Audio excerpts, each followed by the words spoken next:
Chapter 8:10, Bian Han is her brother-in-law? Wait, Gu Qiuyue? Zhou Dafu and the others looked at Gu Qiuyue. Even if this Bian guy was bought by someone else, he was still a servant. How dare he call Gu Qiuyue by her name? Gu Qiuyue raised her eyebrows and heard Bian Han continue. I know that the doctor who treated my legs previously was instructed by you to deliberately not heal my legs. You wanted to see us suffer. But you're my sister-in-law after all, my wife's biological sister. Furthermore, you cured my fever and let me live. We're still grateful to you. After this farewell, your sisterhood with Dafeng will be severed. From now on, we'll go our separate ways. It's good to be strangers when we meet again. Even if we're on the verge of death and lose our limbs, we definitely won't ask you to save us again. After all, I don't want to see Dafeng tortured by you until she begs for death several times. Let's not meet again. With that, he lowered the curtain and the carriage slowly walked forward, leaving the people of the Zhou mansion standing at the door as if they had been struck by lightning. Their bodies were stiff and they could not come back to their senses. Gu Qiuyue was probably the only one who was trembling slightly and screaming in her heart that it was over. Zhou Dafu slowly turned around and looked at her with an unfamiliar gaze. After a long time, he asked with a dry throat, "The man called you sister-in-law? He's your brother-in-law? The Gu woman is your sister?" Yes, the Gu family. Your surname is Gu. Zhou Dafu suddenly stepped forward and grabbed her wrist. Is what he said true? Are they your sister and brother-in-law? Not only did you get someone to deliberately not treat his legs, but you also made them become your servants and tortured them in all kinds of ways? Is that right? Gu Qiuyue couldn't say a word, but Mrs. Zhou was overjoyed. The heavens really opened their eyes. A person who could even treat her sister and brother-in-law so ruthlessly deserved retribution. The voices behind them became noisy, but Gu Yundong, who was in the carriage, smiled slightly. Bian Han exhaled slowly and asked her, "Was I right just now?" Gu Yundong raised his brows. "That's right, but uncle, was it really Gu Qiuyue who deliberately did not treat your legs back then?" Bian Han looked at his useless legs and smiled bitterly. He nodded. "At first, I didn't know either. I thought that my leg injury was really too serious and couldn't be treated. Later on, I accidentally heard that this was Gu Qiuyue's order." Gu Yundong also looked at his leg. "Uncle, you don't have to worry. Let's find another doctor to take a look. If it can be treated, well, treat it. If it can't be treated, we can buy you a wheelchair for you to go out. You have skills. Those wooden carvings are very beautiful. Life is not a problem at all." Bian Han couldn't help but laugh when he heard that. "Yundong, you don't have to comfort me. It's been more than a year since my legs became like this. Those bad thoughts have long passed. I won't take things too hard anymore. The most difficult days are over. There's nothing to be afraid of now." Dai Wenhua nodded. "Well said." Bian Han quickly turned around when he heard the voice. "Thank you for your help today, young Master Dai. I just don't know." He was a little curious about the relationship between Yundong and this young Master Dai. Dai Wenhua could tell at a glance. He immediately waved his hand and said in disdain, "I'm friends with her fiancé. I helped her on account of him." Gu Yundong did not deny it. She did not tell Bian Han Dai Wenhua's identity to prevent him from feeling uncomfortable. The carriage arrived at the entrance of the inn not long after. If you find any errors, ads pop up, ads redirect, broken links, non-standard content, etc., please let us know reports so we can fix it as soon as possible. Chapter 8:11, Husband and Wife Reunion. Shuirong had been waiting at the door. When he saw their carriage stop, he hurriedly ran forward. Dai Wenhua instructed Dai Zhong and Shuirong to carry Bian Han down. Then he said to Gu Yundong, "Since the matter is settled, I'll go back first. Tell Shao Qingyuan that I'll look for him another day." Gu Yundong nodded. "Thank you for today. Goodbye." With that, she led the way into the inn. Gu Dajiang and his sister had been waiting anxiously. After such a long time, no one had returned. They were afraid that Gu Yundong would be troubled by the Zhou family and could not bring Bian Han out. It was only when they heard footsteps outside the door that the two of them looked at each other and hurriedly opened the door. Gu Dafeng immediately saw Bian Han being carried and her eyes turned red. She quickly walked over. "Father, you're back. Yundong brought you back." "Yes, I'm back. I'm back." Bian Han was also so excited that his hands were trembling. Only at this moment, when he saw his wife who was also safe and sound and Gu Dajiang who was standing there with slightly red eyes and a smile, did he believe that all of this was not a dream. He was so excited that he was incoherent. "It's all thanks to Yundong. I'm fine. We're all fine." Gu Dajiang hurriedly moved aside. "Come in first. It's not a place to talk outside." Yes. Come in first. Gu Dafeng wiped her face and helped the person on the stretcher in. After entering the door, she exclaimed in surprise, "Where's Yundong?" Yundong, who had been standing at the side and felt that she had a strong presence, was speechless. On the other hand, Gu Dajiang recognized her at a glance. He smiled and pushed her. "Why are you dressed like this?" Gu Dafeng was surprised. Gu Yundong spoke and his voice instantly became familiar. For the sake of the situation, Gu Qiuyue and Zhou Dafu didn't realize that I had also entered the Zhou mansion. They'll talk about it slowly after this matter. Let's put uncle down first. After placing her on the bed, Dai Zhong took his leave. Gu Yundong gave Shui Rong some instructions before he left. Only 4 people were left in the room. Gu Dafeng was still emotionally unstable. She grabbed Bian Han's hand and cried tears of joy. Father Bian patted her. "It's all right. Aren't we already out? We won't go in again." "Yes, eldest aunt, it's all in the past." As Gu Yundong spoke, she took out 2 pieces of paper. "This is the indenture of the 2 of you. Tomorrow we will go to the government office to eliminate this slave status. You will still be the same as before." Gu Yundong looked at the 2 of them and felt a little sad. In her impression, eldest aunt Gu used to be a straightforward person. She was the eldest sister and had Gu Dajiang under her. Although she was only 3 years older than Gu Dajiang, she had already taken on the responsibility of taking care of and protecting her younger brother. But now, not only was she extremely haggard, but her personality had also become trembling. From escaping to being separated from her children, to her husband's crippled legs, and finally being tortured and humiliated by Gu Qiuyue, reality forced her to change time and time again in order to survive. She had no choice but to be careful. Gu Dajiang couldn't help but tug at his fingers. The atmosphere became a little heavy. Fortunately, Shui Rong returned very quickly and brought back the doctor from the clinic next door. Gu Dafeng was stunned when she saw the doctor and looked at Gu Yundong. The latter nodded. "The most important thing now is to treat uncle's legs. Let's see how badly injured he is. If you find any errors, ads pop up, ads redirect, broken links, non-standard content, etc. Please let us know reports so we can fix it as soon as possible." Chapter 8:12, There are always many ways. Gu Dafeng stepped back and looked at the old doctor expectantly. The old doctor had already asked Shui Rong about the situation before he came. He knew that the patient in front of him had been delayed for a year, so he could not help but be more cautious. He squatted down and carefully touched Bian Han's legs. Then he checked his pulse and finally lifted his pants to take a look. After a while, under everyone's nervous gazes, he shook his head slightly. "I'm not good at medicine. I can't do anything about this patient's legs." Seeing that everyone's eyes instantly dimmed, the old doctor quickly said, "However, it's not completely impossible to cure him. If you're capable, you can bring him to other medical centers." Gu Yundong thought of the old doctor's clinic. It was indeed not big and there were only 2 doctors in charge. It was still much worse than Huimin Medical Center. Thus, after Shui Rong sent the old doctor away, Gu Yundong comforted the 2 of them. "I know Dr. He from Huimin Medical Center. His medical skills are very good, and his medical ethics are also very good. Although he seemed to be good at brain acupuncture, he could introduce them to reliable specialists. But the Huimin Medical Center is a little far from here. I'm afraid it's too late to go there now. Let's go back and rest for a day. After we recover, we'll go to the medical center tomorrow to see the doctor there." "That's right." Gu Dajiang nodded. "We've only seen 1 doctor. If 1 doesn't work, we'll see 2. If 2 don't work, we'll see 3. If you can't be treated in Xuanhe Prefecture, there's still the capital." Gu Dafeng was finally amused by the father and daughter's anxious comfort. "All right, capital? That's far from us. You make it sound like you can go there casually." Gu Dafeng used to come from a village. At most, she had been to the county city.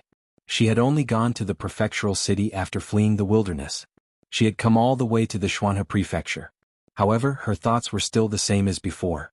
In the countryside, when she was seriously ill, she would at most go to the county city to look for a doctor. If others said that she could not be treated, she would most likely go back and wait to die. Gu Dafeng would not be satisfied, but at most, she would go to the prefectural city to treat his husband's illness. She had never thought of going to a place as far away as the capital. That was simply impossible for them. At most, she would do more work in the future and take good care of her husband. However, Gu Dajiang was different. He was currently studying at Tianhai Academy. Ignoring everything else, the students he knew came from many places. There was no lack of rich children from the capital who came to study. Moreover, it was not as if he did not know anyone in the capital. Last time he helped Commander Zhao catch the bandits. Commander Zhao had gone to the capital. He would thicken his skin and beg him later. The man was a friendly person and would definitely help find a doctor. Most importantly, his Yundong was capable enough to know the imperial physician, Song Dejiang. Look, there were still many ways. Anyway, you don't have to worry too much. There will be a way. Our Lun Yang will go to the capital to treat her illness later.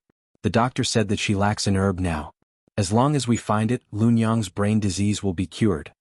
Hearing him mention Madame Yang, Gu Dafeng was slightly stunned.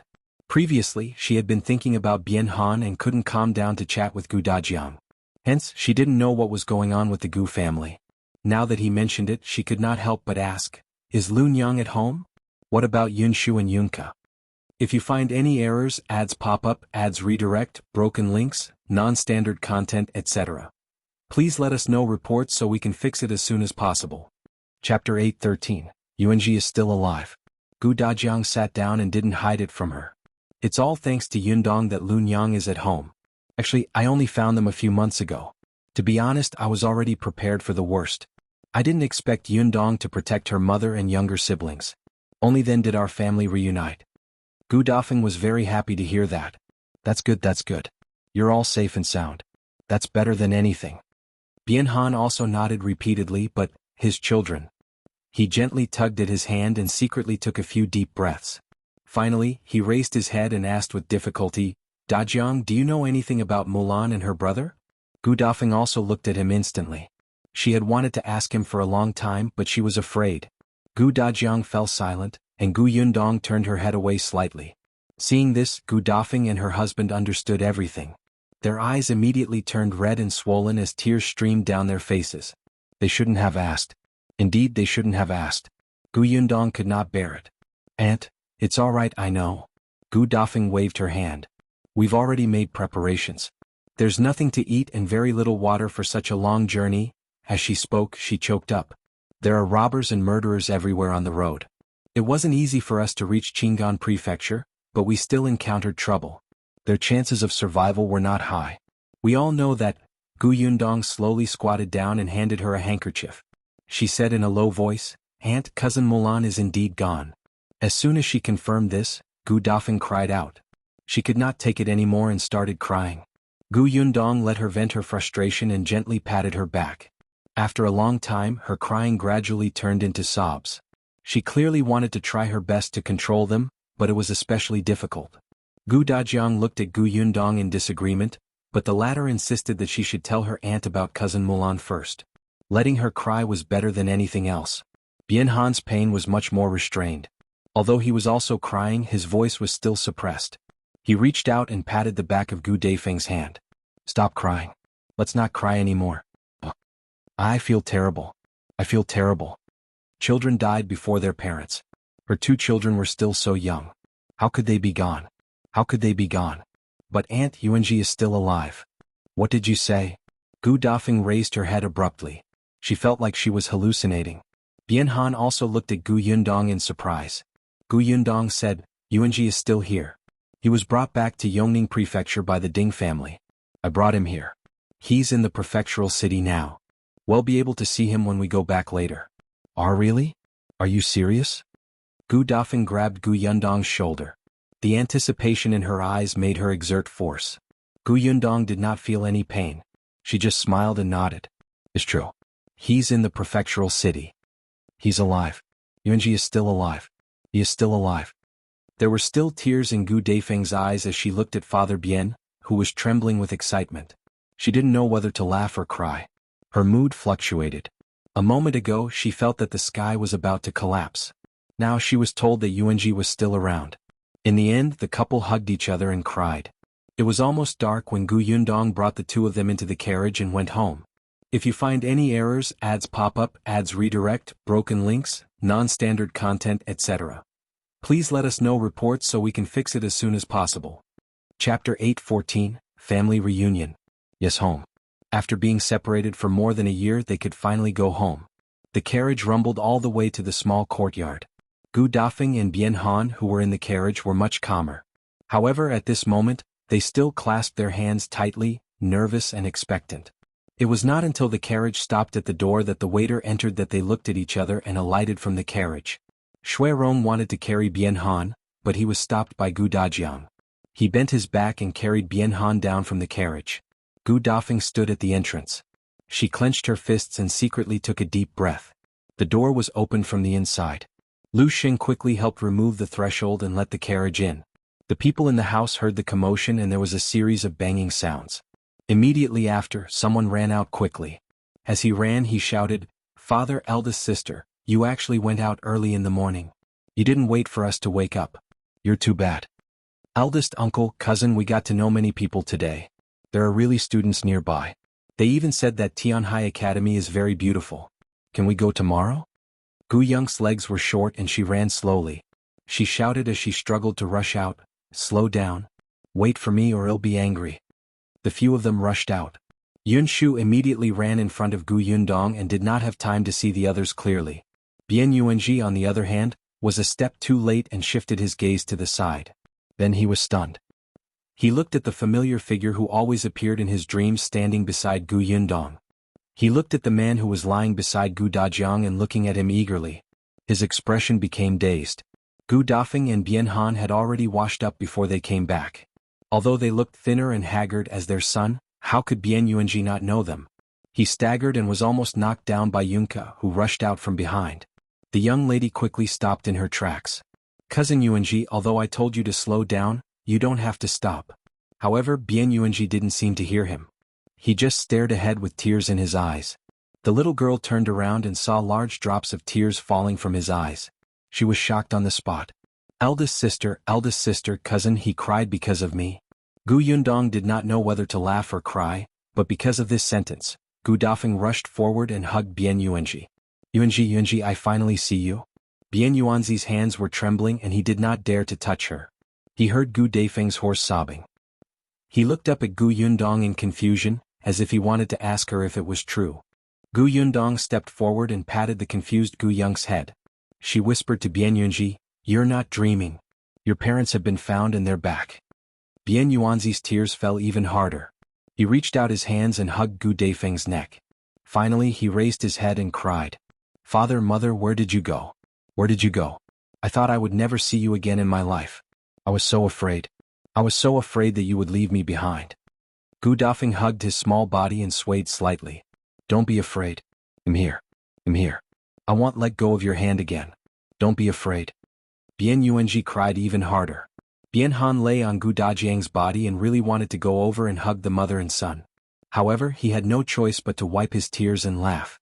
If you find any errors, ads pop up, ads redirect, broken links, non-standard content, etc., please let us know reports so we can fix it as soon as possible. Chapter 8:15. Yuanzhi needs father and mother. When the mother and son were done crying, Gu Dafeng finally stood up with Bian Yuanzhi in her arms. She was too thin and weak. When she got up, she felt a little dizzy. Gu Yundong quickly reached out to support her and said, "Let's go in first." "Okay, let's go in first." The few of them entered the central room and sat down. Gu Yunka opened her round eyes and looked curiously at eldest Aunt Gu. She was also extremely sad from Bian Yuanzi's crying just now. After crying for a while, her eyes were still sparkling. Gu Yunshu had some impression of his eldest aunt and uncle, so he obediently went over to greet them. Seeing this, Gu Yunka obediently greeted them under eldest sister's introduction. Gu Dafeng looked at the well-behaved children and felt her heart heat up. She said "I" a few times. Bian Yuanzhi was still in her arms. He had cried too hard just now and had yet to recover. Coupled with the fact that he had just met his parents after a long time, he only wanted to be an insensible child who refused to let go of his parents. It wasn't until a pair of hands appeared on his head that he slowly raised his head and looked at Bian Han. "Father." Gu Dajiang placed Bian Han on the chair beside him. He looked at his son, who had grown much taller than a year ago, and felt especially grateful. Bian Yuanzhi slowly calmed down. However, when his gaze shifted to Bian Han's legs, he suddenly stopped. "Father, your legs? I'm fine. I just suffered a small injury." Bian Han didn't want him to worry too much, so he casually said. Then he changed the topic. "Yuanzhi has already grown up. Father almost couldn't recognize him." "I haven't grown up yet. Yuanzhi still needs parents." Gu Dafeng almost cried again. She felt extremely guilty and self-reproachful. It was the same for Bian Han. If he had dodged in time, his legs wouldn't have been injured, and he wouldn't have had to ask Qiuyue for help because of his fever. He wouldn't have been trapped in the Zhou mansion. Otherwise, he would have brought his wife back to Yongning Prefecture and reunited with his son. He was disappointing. Alright, stop crying. Look at all of you. Your eyes are swollen tomorrow. Hurry up and wipe your faces. Let's eat first. Gu Dajiang interrupted the sad atmosphere and asked Auntie Nyo to serve the food. The Gu family had always made a lot of dinner. Auntie Nyo's status in the previous master's family was not high, so she did not have the chance to show off her culinary skills. After arriving at the Gu family, she could finally show off her skills. Especially since Miss did not hide anything and told her the cooking methods of several dishes, Auntie Nyo was the happiest in the kitchen every day. Especially since the master's family had returned yesterday. Unfortunately, they came back late and she did not have time to prepare many dishes. Coincidentally, she would make more today.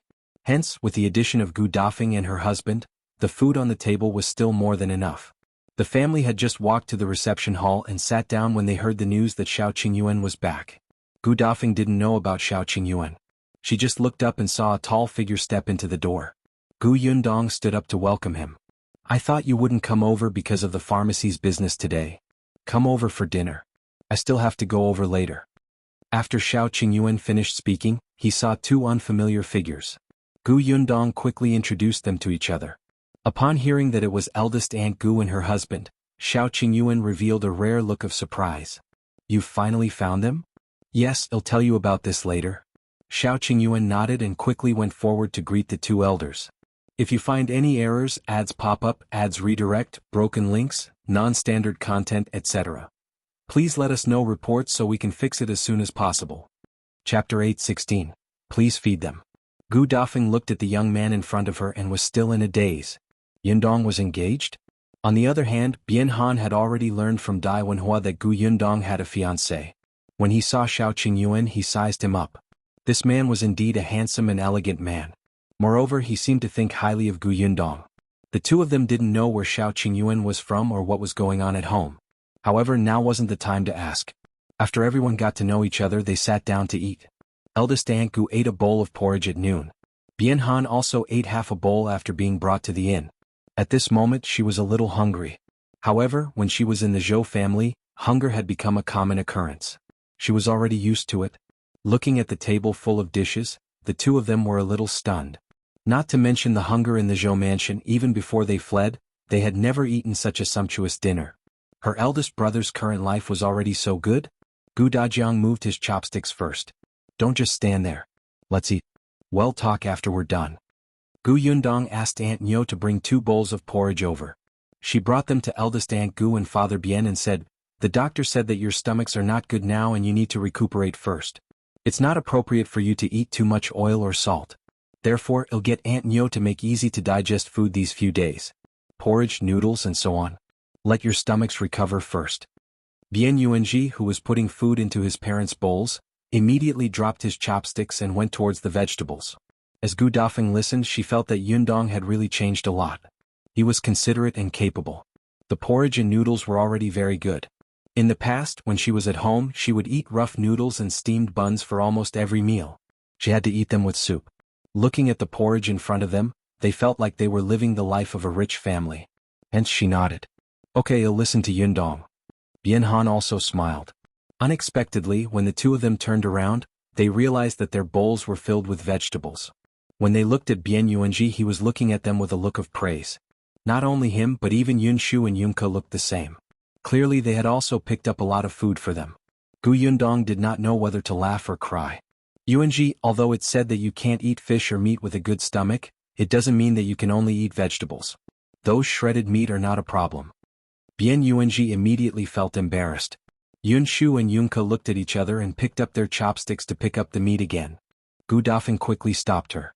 That's enough, that's enough. Stop eating. Everyone still wants to eat. Only then did the children stop and obediently eat their food. Only Bian Yuanzhi looked at his parents with admiration, as if he would be full just by watching them eat. Gu Dafeng's heart ached and swelled. When she was half full, she put down her chopsticks and fed her son. Although Bian Yuanzhi felt a little embarrassed as he had grown up, he still opened his mouth obediently and ate the food his mother fed him. Gu Yundong heaved a sigh of relief. Although they did not treat Yuanzhi as an outsider, they were not his parents after all. Therefore Yuanzhi was usually very sensible. He would consider everything carefully and not cause trouble for them. It was probably only in front of his parents that he could act like a child so brazenly. Yunshu looked at it and thought for a moment. He looked at his mother, but Madame Yang looked at Gu Dajiang as if she wanted to ask for food too. Gu Yundong was speechless. She did not see anything. Chapter 8:17, Shao Qingyuan's news. What surprised Gu Yundong was the youngest, Gu Yunka. The little girl was enjoying her meal. From time to time she would look up at her second brother and cousin with obvious disdain. Despicable? Gu Yundong was stunned. After the little girl finished the food in her bowl, she said proudly, "I'm done. Second brother, come here. I'll feed you." Gu Yunshu, Gu Dajiang was speechless. Shao Qingyuan, Gu Yundong was speechless. Fortunately she had swallowed the food in her mouth. Otherwise she would have spat it out. Gu Yunshu quickly lowered his head. He did not hear her. Only Madame Yang paused and silently handed her bowl and chopsticks to Yunka. "Kiki?" Gu Dajiang quickly stopped her. "Lunyang, why do you want Kiki to feed you?" Madame Yang said, "Feeding seems to make the food taste better."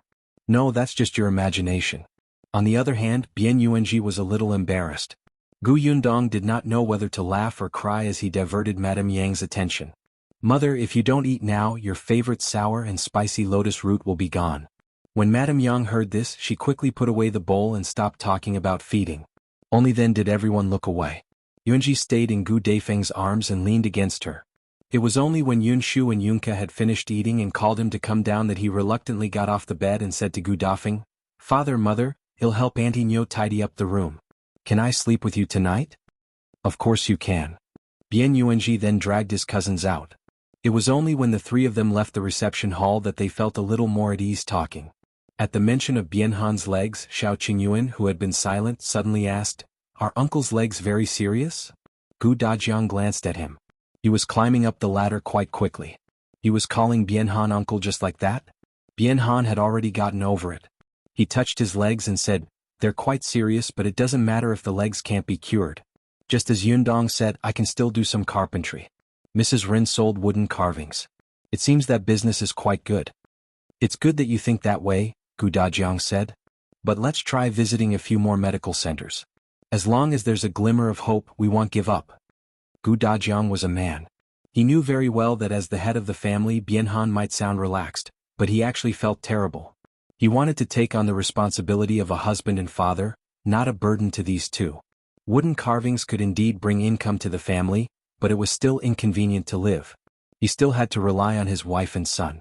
If this continued, he would still feel defeated. "Let's go to Huimin Medical Center tomorrow," Gu Yundong said. Shao Qingyuan lowered his eyes. After a moment of silence he said, "Huimin Medical Center is indeed the largest medical center in Xuanhe Prefecture, but according to what I know, a doctor who is good at treating legs and bones recently went to the medical center in Wanqing Prefecture. He was in the medicinal herb business now, so he had more contact with the medical center and was well informed." Wanqing Prefecture's medical center? Why did he go there? Shao Qingyuan thought for a moment. To be the doctor in charge? Gu Yundong choked. The Xiong family used to live in Wanqing Prefecture, so the branch of Huimin Medical Center was not open there. Now that the Xiong family had fallen, they immediately opened a branch there.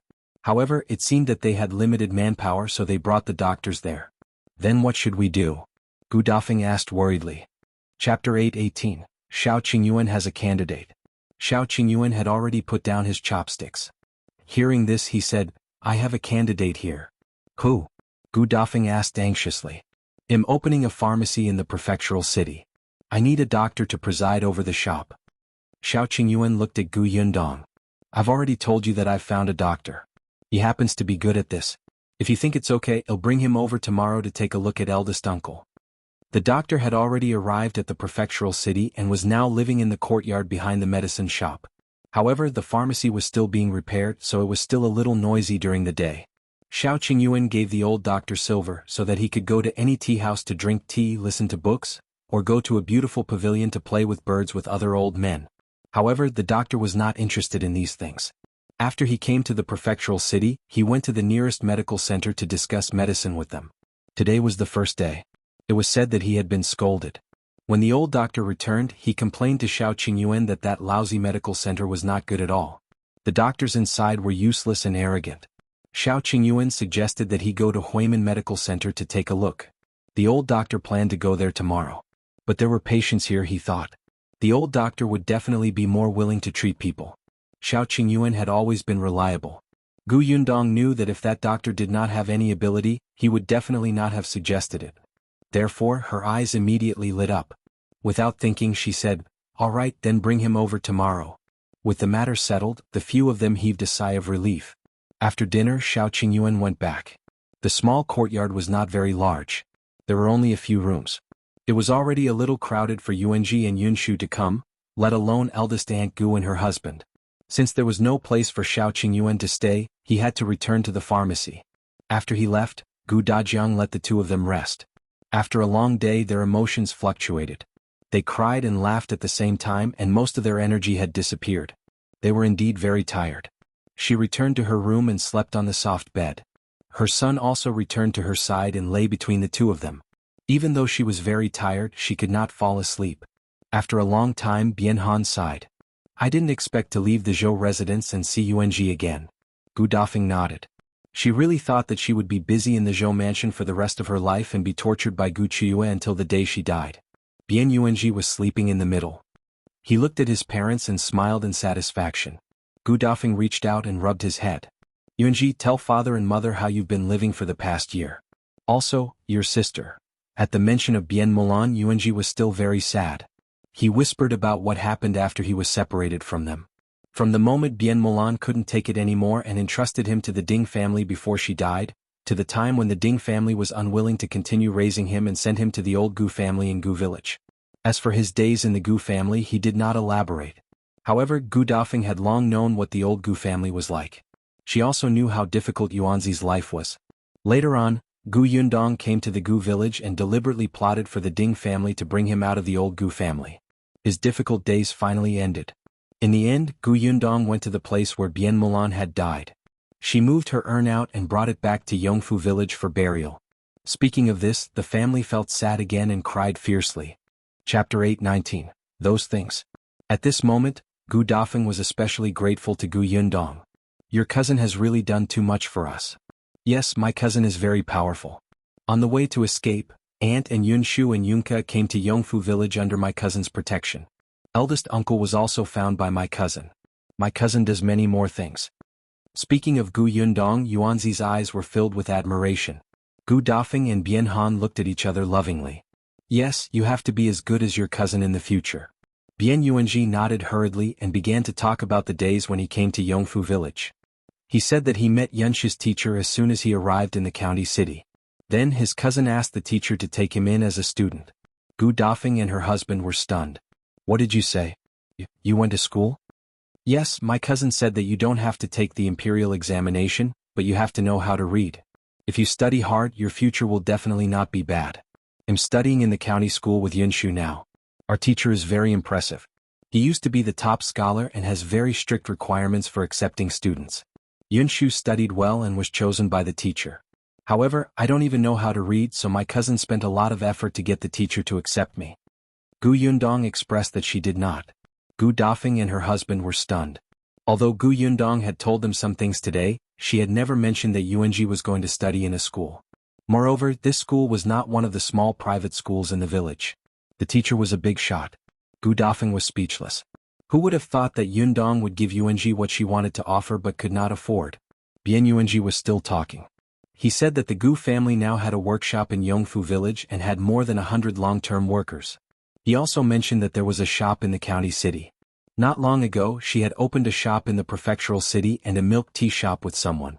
It was also said that eldest uncle had entered the best school in the Xuanhe prefecture to study and had been personally assessed by the mountain elder. The person who introduced him was the top scholar of their school. He also said that Shao Qingyuan was highly skilled in martial arts. When Shao Qingyuan was questioned by eldest uncle, he stood at the entrance motionlessly under the sun and rain. Shao Qingyuan treated his cousin and treated them very well. He even said that his cousin had made super delicious cake and candy. Not only did they like it, but even their classmates liked it. He also talked about many things that he had experienced after coming to Yongfu village. Gu Dafeng and her husband were shocked at first, but then they became numb. They felt that many things in their minds had been overturned. They could tell that their eldest brother's family already had some assets now. If their eldest brother could afford a carriage and servants, their lives would definitely be worlds apart from before. However, the difference was not to this extent. Why did it sound like their eldest brother was even more powerful than the Zhou mansion that trapped them and made them tremble in fear? The impact was a little huge and the couple could not maintain their expressions. In the end, Yuanzhi was too tired and fell asleep as he spoke. Only then did the two of them close their eyes and fall asleep. It was probably because they slept too late and had not slept so peacefully for a long time, so they woke up a little late the next day. The Gu family did not disturb them. It was only when Shao Qingyuan brought the old doctor and shouted for the patient the moment he entered that the family of three got up. The three of them immediately felt a little embarrassed and quickly got up to leave. When they came out, everyone saw that their eyes were red and swollen. They knew that they must have cried again last night, so no one said anything. Chapter 820, Dr. Xiong. The old doctor's surname was Xiong and he had a bear-like temper. However, he was a very professional doctor. He could not wait to see the patient before he finished his tea. Looking at him, Gu Yundong thought of Song Dejiang. Were all capable and confident doctors so strange? However, she insisted that Bian Han finish his breakfast before going to the doctor. Dr. Xiong was a little unhappy at first, but when he heard that the other party's stomach was not good, he immediately waved his hand and asked him to hurry up and eat. When they finished eating and started to look at his legs, the family began to prepare for battle. Dr. Xiong washed his hands and quickly sat opposite Bian Han. Seeing that his entire body was tense, he hurriedly waved his hand. Relax, relax. It's just a look. The treatment hasn't started yet and it won't hurt. It's too early to be nervous. Bian Han laughed at his words and relaxed at that moment.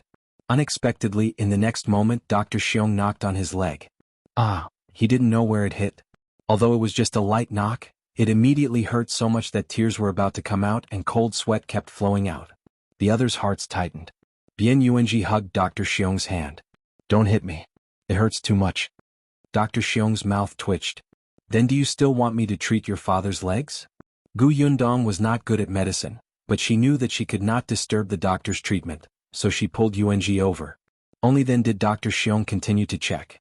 Bian Han's nerves tensed up again, afraid that he would do it again. However, Dr. Xiong did not do anything unexpected after that. After checking the legs, he retracted his hand and lowered his head in thought. Everyone looked at him, but no one said anything to disturb him. However, his silence made people a little anxious. It was Shao Qingyuan who asked him, "Can the legs be treated?"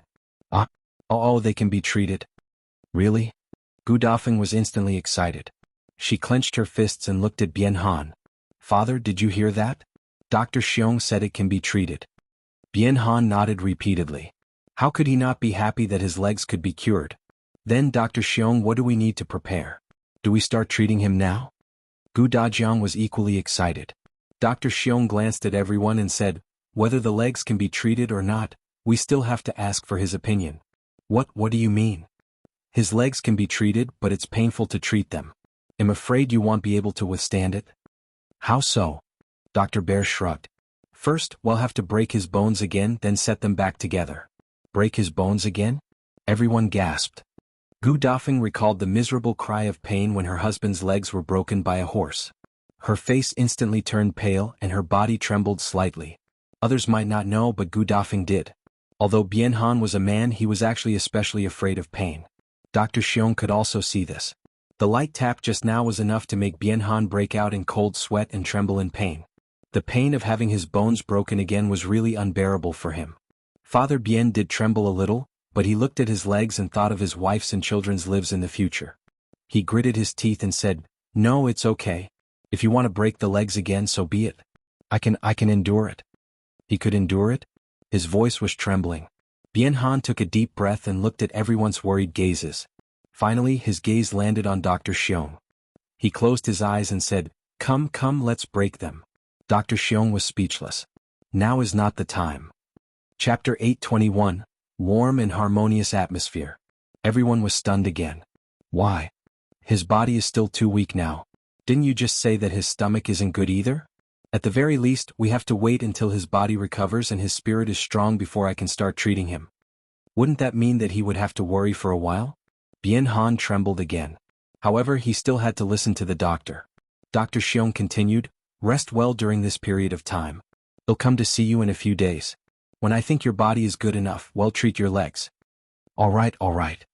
Bian Han looked at Gu Dafeng, looking like he wanted to cry but had no tears. Gu Dafeng hesitated a few times but she could not say anything. After seeing Gu Dafeng, Dr. Xiong took her pulse and confirmed that she was also weak and needed to recuperate with Bian Han. Then he prescribed a few medicinal cuisines and got someone to make them for them. Yundong was surprised. This Dr. Xiong was indeed very capable. He actually knew medicinal cuisine? After the matter was resolved, Dr. Xiong left the Gu family, leaving the entire family behind. They did not know if they should be happy or worried. However, the medicinal cuisines that Dr. Xiong mentioned needed to be studied carefully. Auntie Nyo took the list. Still, she couldn't read very well, especially since Dr. Xiong's handwriting was flamboyant. It looked too strenuous. Gu Yundong could only follow her into the kitchen. Coincidentally, she was also very interested in the medicinal cuisines. As for the shop, she would go there another day. Her aunt's matter was more important, right? Shao Qingyuan followed the instructions on the list and grabbed the herbs. Then he taught her how to recognize the words while watching her cook medicinal cuisines. After clarifying that, he left. Gu Dafeng felt bad. She felt that she should help. However, she was worried that she would be clumsy and waste all the ingredients and herbs. She could only help from the side. Yunshu, Yuanzhi, and the others had originally planned to go to Tianhai Academy today to take a look at the wall that was filled with names. Now they didn't go anymore. The two of them surrounded Bian Han and chatted non-stop. They used clumsy words to comfort him not to worry. His legs would be cured. It warmed Bian Han's heart as if he was really not afraid at all. On the other hand, Yunka was also looking around the kitchen. Gu Yundong and Aunt Nyo were already used to it, but Gu Dafeng was not used to it. He was afraid that she would be scalded and hurt. It was only when she saw her washing and picking the vegetables that she remembered what Yuanzhi had told him yesterday. The young lady liked to eat and cook. Madame Yang was taking care of the flower pots with Lu Hongxiu. She had been in Yongfu village for some time, as if she was afraid that something would happen to these flowers. She had already checked yesterday, but she was worried and checked again today. The entire small courtyard entered in a warm and harmonious atmosphere. Until Tong Shuitao returned. She went out early in the morning and only returned at noon. As soon as she entered, she went to the kitchen to look for Gu Yundong. At the door, she cracked a few times, causing everyone in the kitchen to turn to look at her. The corners of Gu Yundong's mouth twitched. "You can't be considered mysterious anymore, all right?" She put down the things in her hand, washed her hands and followed her out. The two of them chatted at the side. Tong Shuitao looked mysterious. Gu Dafeng shook her head and smiled. She continued with her work. However, Gu Yundong did not return after a while. Auntie Nyo happened to have some words that she did not recognize and looked conflicted. Gu Dafeng took the list and went out to look for Gu Yundong. She did not expect them to be standing under the corridor talking. It seemed like she hadn't finished speaking when Gu Dafeng suddenly heard the words, "Gu Qiuyue." She could not help but be stunned. Chapter 822, Aunt Gus Concerns. Gu Yundong also saw her. Coincidentally, Tong Shuitao had finished speaking. She instructed her to continue listening, so she turned around and asked, "Aunt, what's wrong? Why are you looking for me?" Gu Dafeng retracted her thoughts and held the list in her hand. Auntie Nyo wanted to ask you what medicine this is." Gu Yundong took it and walked in. After entering the kitchen and discussing with Auntie Nyo, she noticed that Gu Dafeng had not entered yet. Stunned, she walked out again. "Aunt, what's wrong?" I just heard Gu Qiuyue's name." Realization dawned on Gu Yundong and she answered straightforwardly, "Yes, I asked Shuitao to keep an eye on the Zhou residence and watch Gu Qiuyue's movements." "Do you want to deal with her?" Gu Yundong did not hide it from her and nodded. "She went too far." "Yundong." Gu Dafeng held her hand anxiously and said, "Forget it. Gu Qiuyue is indeed not a good person. But no matter what motive she had back then, she saved our lives in the end. For the past year I've been her slave for her. Take it as repayment for saving our lives.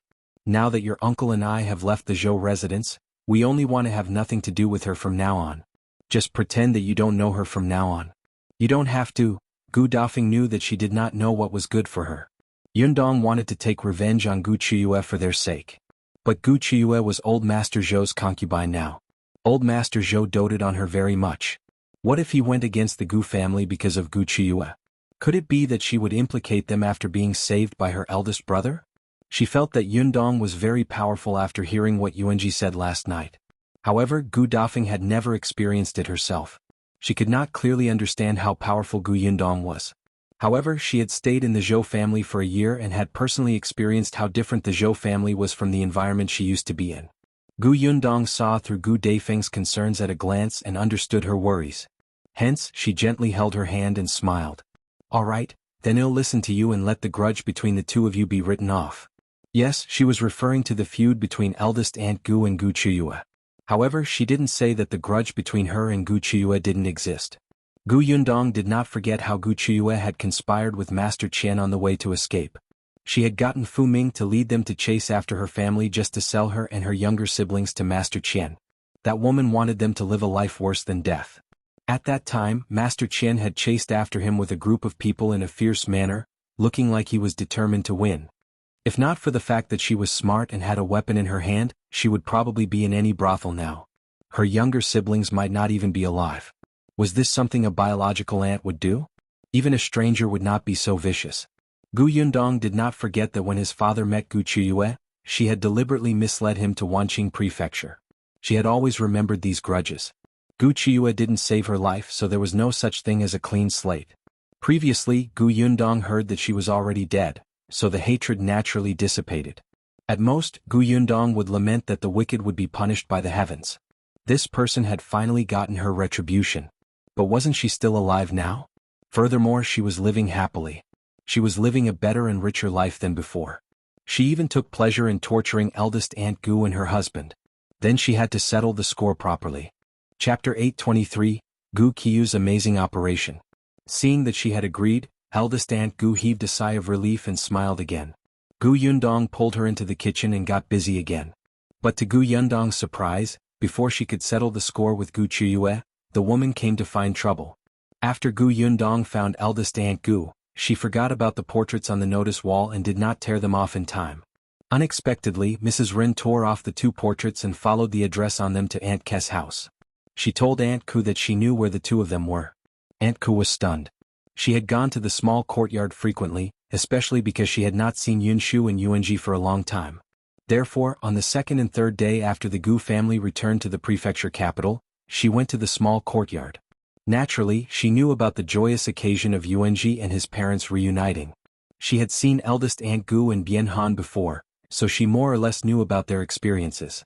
While feeling pity for her, she also scolded Gu Qiuyue harshly. The person in front called herself Mrs. Ren.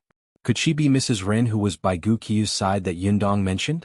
Aunt Gu pondered in her heart. She did not know what she was up to, so she nodded without batting an eyelid, indicating that she would bring her to meet the real person who was looking for her. Mrs. Ren was a little surprised. She thought that the person who was looking for them was Aunt Gu, but she did not expect this to be just a place for contact. Why was the person behind this so mysterious? For a moment Mrs. Ren thought too much. She felt that the person who had spent so much effort to find eldest Aunt Gu and her husband probably had a feud with these two people. Otherwise, why would they go through so much trouble? Thinking of this possibility, Mrs. Ren began to get excited. She followed Aunt Gu to look for Gu Yundong. On the way she could not help but ask, "Sister, who is this person? What's their relationship with the person in this portrait? Who's your sister?" Aunt Ke's expression turned ugly. She looked at Mrs. Ren, who was at least 10 years older than her, and almost couldn't help but spit on her face. She replied impatiently, "Ask them when you see them." "I don't know." Mrs. Ren felt that this person was difficult to get along with, so the smile on her face disappeared and she snorted. Aunt Gu brought her directly to Gus. Gu Yundong happened to be at Gus to look at the accounts and understand the recent income situation. Zheng Gang complained at the side. "Many people say that we have too little goods here. There's not enough for them to eat at all. The people in this prefectural city are rich. When they buy things, they plan to buy baskets of goods. If we limit their purchases, they will scold us." It was too difficult for him. Gu Yundong found it funny. "Thank you, Uncle Zheng. That's not a big deal. We won't lose a piece of meat even if they scold us. In any case, they'll still spend money to buy our things. However, boss, are we really not considering opening another shop in the west of the city?" This place was too far from the west of the city. The people who came to buy things from there scolded the most fiercely. Gu Yundong also wanted to open it, but her energy was limited. This milk tea shop had just opened not long ago, so she had to take it one step at a time. However, she could indeed get prepared first. If there was a suitable shop she could buy it first. At this thought, Yundong instructed Gang to be careful. Just as Gang had agreed, two people came in. The person in front was Aunt Ko. Yundong immediately went up to her happily. "Aunt, why are you—" Before she could finish speaking, Aunt Ko took a step to the side, revealing Mrs. Ren's wrinkled face. Chapter 824. What's your relationship with the person in this painting? Yundong's smile froze. She frowned slightly and looked at Aunt Ko. The latter introduced with a gloating expression. "This is Mrs. Ren." She tore off the missing person portraits on the notice wall and said that she knew the whereabouts of the people on the portraits. "She specially came to tell us." Yundong was speechless. Yes, the portraits. She had forgotten to tear them off. However, Mrs. Ren actually wanted to tell her about the whereabouts of her eldest aunt and uncle? What kind of mess was this? Yundong thought for a while, then nodded at Mrs. Ren and said, "Come with me. Let's talk in the backyard." Mrs. Ren had just finished sizing up the shop in front of her and was thinking that this shop was quite big. Hearing Yundong's words, she quickly followed him with a smile. Aunt Ko also went to join in the fun. The three of them went to the backyard and sat on the stone bench. However, as soon as she sat down, Aunt Ko stood up. The weather was cold and the stone stool was also cold. She went to the second floor and took a cushion for herself. When Mrs. Ren saw this, she was a little envious. She was the oldest here and could not stand the cold the most. But since Yundong did not mention it and Aunt Ko only took one, she could not say anything. However, she did not know that Yundong had deliberately chosen this place. In any case, she did not want to bring the stranger up to the second floor to chat in such a good environment. She was wearing too many clothes and it was a little hot. It was good to have a breather. Su Changshan, on the other hand, did not know the inside story. He served tea to the three of them. Mrs. Ren took a sip and felt her body warm up. Yundong asked, "You said that you have news about the people on the portraits? Is that true? You're not lying to me?" No. How can this be a lie?" "That's hard to say," Yundong said lazily. "Previously, there were several people who provided fake news for the bounties, making people happy for nothing. I hope what you said is not fake, or he'll get someone to kick you out." Mrs. Ren trembled violently and immediately raised her right hand to make an oath. "I swear that what I said is true. If there's even half a lie, it'll be struck by lightning." Yundong raised her eyebrows. This woman was quite ruthless to herself. In order to make Yundong believe in her, Mrs. Ren quickly said, "The woman on this portrait is called Gu Dafeng, right? The man is called Bian, right?" Yundong had more or less guessed what Mrs. Ren wanted to do. She was unhappy that Dai Wenhua had bought her aunt and uncle and wanted to make things difficult for them. It was a pity that neither she nor Qiuyue would be able to get what they wanted. At the thought of this, Yundong became slightly excited. He looked at Mrs. Ren with shining eyes. Yes. That's her name. It seems that you really know where they are. Tell me, as long as the information you provide is true, he'll give you the bounty immediately." Mrs. Ren was also quite tempted by the bounty and immediately said, "Gu Dafeng and Father Bian are now in Magistrate Dais residence. Young Master Dai bought them." Yundong's eyes lit up. "Really? You're not lying to me. They're in the Dai residence?" "Yes, every word is true." Yundong laughed out loud. That's great. Aunt Ko raised her eyes slightly and snorted secretly. A drama queen. Seeing that she seemed to be very happy, Mrs. Ren frowned slightly and asked softly, "Miss, can I ask you what their relationship is with you? Why did you spend such a high bounty to find them? If you find any errors, ads pop up, ads redirect, broken links, non-standard content, etc. Please let us know reports so we can fix it as soon as possible." Chapter 825. Mrs. Ren takes a huge blow. Yundong was still smiling. Hearing this, he waved his hand and said it nonchalantly. "They're my aunt and uncle. I've been looking for them for more than a year. It's just that I haven't heard from them. Now I finally have news. Thank you." As she spoke, she sounded a little sad. "I don't know if they've had a good year or if they've suffered, but it doesn't matter. Now that I've found them, he'll bring them home and definitely let them live a good life. Not to mention anything else, at least they won't have to worry about food and drinks. They'll have servants by their side to serve them. They'll be able to live a happy life after suffering." Mrs. Ren felt as if she had been struck by lightning. Aunt and uncle? And she wanted them to live a good life? Was this person the daughter of the Gu family's first branch, as concubine Gu had said? Ren's mother felt sick. She shook her head in a daze. How could it be? Why weren't they enemies? Actually, Yundong was right.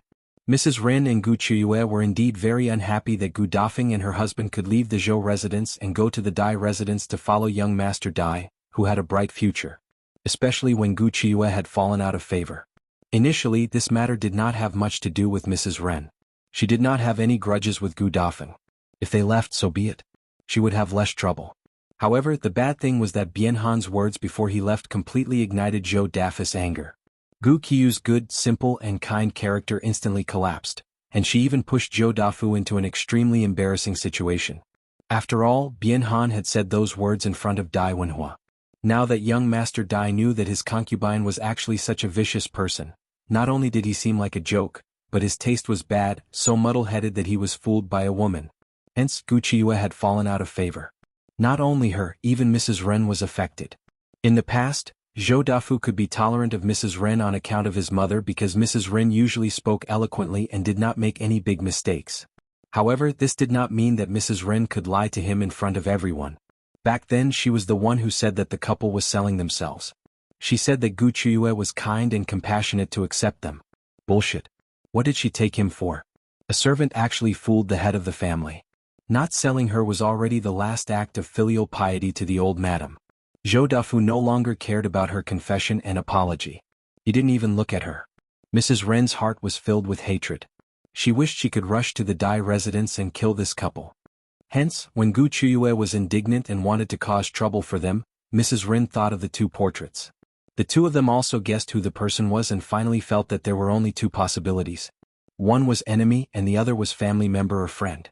However, no matter what, if they cared about Gu Dafeng and her husband, they would definitely go to the Dai residence to ask for them. Young Master Dai had just bought Gu Dafeng and her husband back for less than 2 days. He would definitely not be willing to give them back. Wasn't there a conflict now? In any case, even if there was no big conflict, a small trouble was enough to make Dai Wenhua's impression of Gu Dafeng and her husband worse. At the thought of Dai Wenhua, Mrs. Ren's hope was instantly reignited. She immediately said, "Miss, although the other party is your family, now that they have been bought by young Master Dai, they have already become servants of the Dai residence. Even if you want to bring them back to enjoy life, I'm afraid there's nothing you can do. If you find any errors, ads pop up, ads redirect, broken links, non-standard content, etc. Please let us know reports so we can fix it as soon as possible." Chapter 826. I happen to know young Master Dai. Yes, that was it. Mrs. Ren felt a little better. She suddenly felt that this seemed to be more painful for Gu Dafeng. Just think about it. It was not easy for her to find her family, but she could not reunite with them. The good days were clearly close, but she could only be a servant and continue to serve others. So what if Gu Yundong opened a shop, had money and had servants? Wasn't Gu Dafeng still a slave? This feeling of helplessness was the most interesting. Mrs. Ren could not help but smile as she thought about it. Aunt Ku also smiled slightly. Gu Yundong laughed twice and waved his hand. It's all right. I happen to know young Master Dai. He's a loyal person and has a good temper. If he knows the ins and outs of the matter, he will definitely let my aunt and uncle come back with me. When the time comes, they can still live a good life after being expelled from the slave registry. No matter what, thank you for today." He knew young Master Dai? The corners of Mrs. Ren's lips froze halfway. She was in a daze. Gu Yundong was still laughing, mainly because she really could not hold it in anymore. This woman actually came to her door to seek abuse. She would feel sorry if she did not provoke the visitor with a few words. Cough cough, it was better to restrain herself.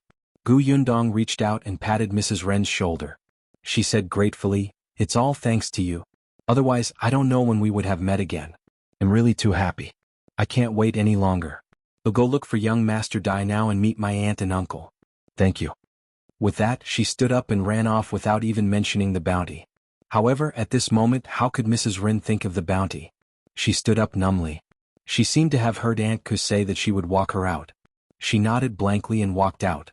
Gu Yundong only came down from the second floor after Mrs. Ren left Gus. He looked at Aunt Ku. She's gone? She's gone. Aunt Ku looked at her speechlessly. In order to shirk that bounty, you've put on a good show. You can't say that. What do you mean by shirking? My aunt and uncle have already returned home, so the news she provided that they're in the Dai residence is fake. She lied to me and am already being polite by not kicking her out. She still wanted a bounty? Dream on. Gu Yundong returned to the counter and continued talking to Zheng Gang. Aunt Ku pointed at her forehead. Anyway, you're right. There's nothing else for me to do here. I'll go back first. Don't go back yet. Let's go back to the small courtyard for dinner later. Next time. Aunt Gu waved her hand and left. Now that the Gu family was reunited, she did not want to join in the fun. It was better to go home. Seeing that she insisted, Yundong did not ask her to stay. He lowered his head and continued to look at the account book. Xingyang was right. The business in this shop was really good. In just half a day there were already a lot of customers. She saw that Su Changshan didn't rest at all. He was so busy. It seemed like she wouldn't let him down if she didn't give him a raise. Yundong closed the ledger. Seeing that it was rare for him to rest, he waved him over and asked, "I heard that you moved? Where did you move to?" Su Changshan wiped his sweat with a towel and replied, "It's just a little over Xingtao Street. Just a walk of almost an hour." Xingtao Street, Why does it sound so familiar? If you find any errors, ads pop up, ads redirect, broken links, non-standard content, etc., please let us know reports so we can fix it as soon as possible. Chapter 827. It's hers. Yundong thought about it. Wasn't it the place where Shao Yuan's family used to live? That position? Yundong asked curiously. I remember that there's a group of local tyrants living there. They're quite fierce. Su Changshan nodded. Indeed. When my mother was looking for them, she was deceived by that person. The person didn't tell us that there were local tyrants who would wander outside. My mother saw that it was close to Su Qing's shop and the rent wasn't expensive, so she quickly rented it. In the end, on the day we moved, there was indeed a local tyrant who came looking for us. At this point he laughed. But for some reason, although the local bully was very arrogant when he came to our door, when he saw us he suddenly cowered. I didn't even have time to take a stick before they ran away in a hurry for no reason. It was as if they were afraid of me and never came again. Yundong blinked and quickly understood. When Gus opened, the local gangsters were waiting outside to cause trouble. Therefore they must have seen Su Changshan as a worker and knew that he was from Gus. Gus had a powerful backer, so they were afraid of Su Changshan, so they naturally didn't dare to come and cause trouble. Xingyang, who was at the side, also laughed out loud. This is not inexplicable. These local tyrants have come to find trouble with Gus in the past, but they were ruthlessly taught a lesson by the boss and Qingyuan. They're afraid. I reckon that they must know that you're a worker here. Su Changshan was surprised. Is that so? In that case it's all thanks to boss and young master Shao. Regardless of the reason, since you're our shop's assistant, if you encounter trouble, you can tell the shopkeeper or me. If we have the ability to help, we won't ignore it. If he became her shop assistant, he would be hers. Su Changshan nodded repeatedly. Thank you boss. But we're no longer in trouble. I haven't seen those local tyrants for a long time. Ever since we moved in, not only have they not come to my house, but they haven't even come near our house. Xiao Yuan even said that she has to thank me for this and gave us 2 pots of flowers. Oh, Xiao Yuan is our neighbor, a little girl. Yundong exclaimed, Is it Xiao Yuan who grows and sells flowers at home? Yes. Boss, do you know her? That's right. I didn't expect the 2 of you to become neighbors. You're quite fated. Su Changshan chuckled again. After they said a few words, another guest came. Su Changshan hurriedly went to entertain them. Yundong went to the storeroom to take a look and asked about the delivery. She thought that there was a huge demand now and she needed more people to deliver the goods. In particular, her business was actually quite eye-catching. She had to hire some skilled people. Yundong finished reading the shop and account book. Seeing that it was getting late, she left Gus. When she thought of what Mrs. Ren had done previously, she could not help but feel happy. She even bought some food from the snack shop on the way home and went to the ready-to-wear shop to bring home the 2 sets of clothes that she had ordered for Eldest Aunt Gu and her husband. At this moment, Mrs. Ren, who was on the other side, seemed to have suffered a huge blow and returned to the Zhou mansion in a daze. Qiuyue was waiting anxiously in the snow-blowing garden. When she saw her, she rushed over and grabbed her shoulders. She asked anxiously, How is it? Did you see them? Did you find out what relationship that person has with Gu Dafeng? Do they have a feud? If you find any errors, ads pop up, ads redirect, broken links, non-standard content, etc., please let us know reports so we can fix it as soon as possible. Chapter 828. She's the one who should enjoy her life. Mrs. Ren looked at Qiuyue in front of her. The corners of her mouth opened and closed for a long time, but she could not say a word. Qiuyue was extremely anxious.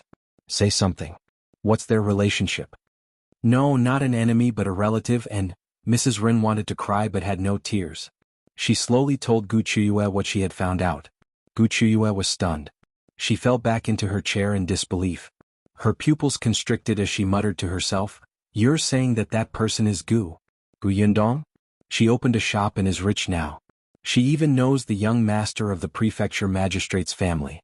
She will bring Gu Dafeng and his wife back and enjoy life?" As she spoke, she suddenly laughed. "Mrs. Ren, are you joking with me?"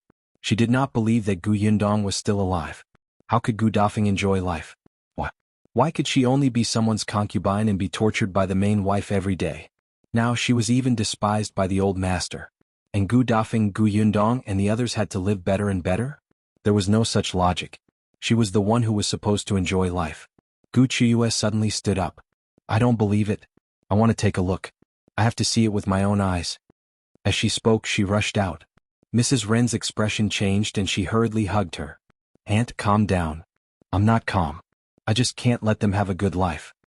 Her eyes were red with hatred. She was indignant about Gu Dafeng, but she really hated Gu Yundong. If she hadn't caused Master Qian's death back then, Master Qian's subordinates wouldn't have blamed her. They had chased after her and wanted to take her back to report. She wouldn't have been separated from Fu Ming and her daughter wouldn't have died tragically. If not for Gu Yundong, their family would still be together.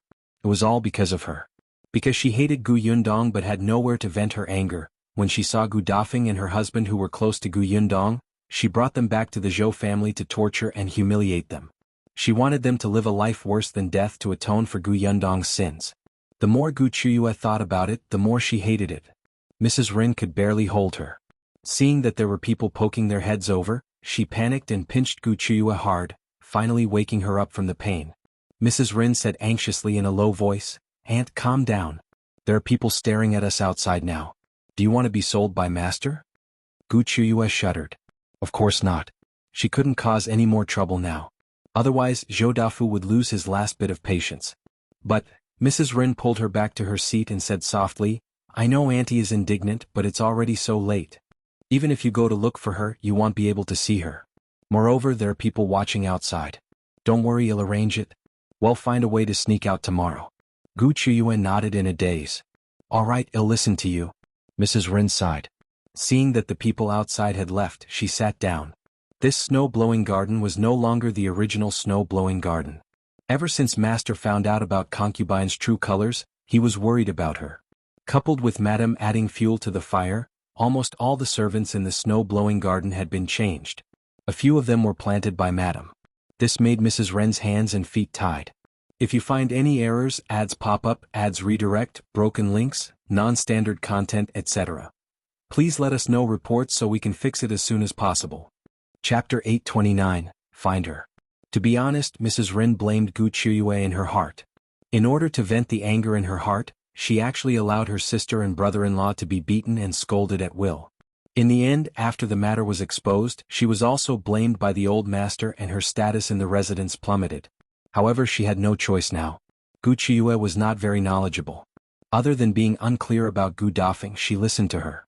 Moreover, although old master hated Qiuyue, he still let her stay in the snow-blowing garden safely. This meant that old master still cared about their affection. It was not impossible for her to make a comeback.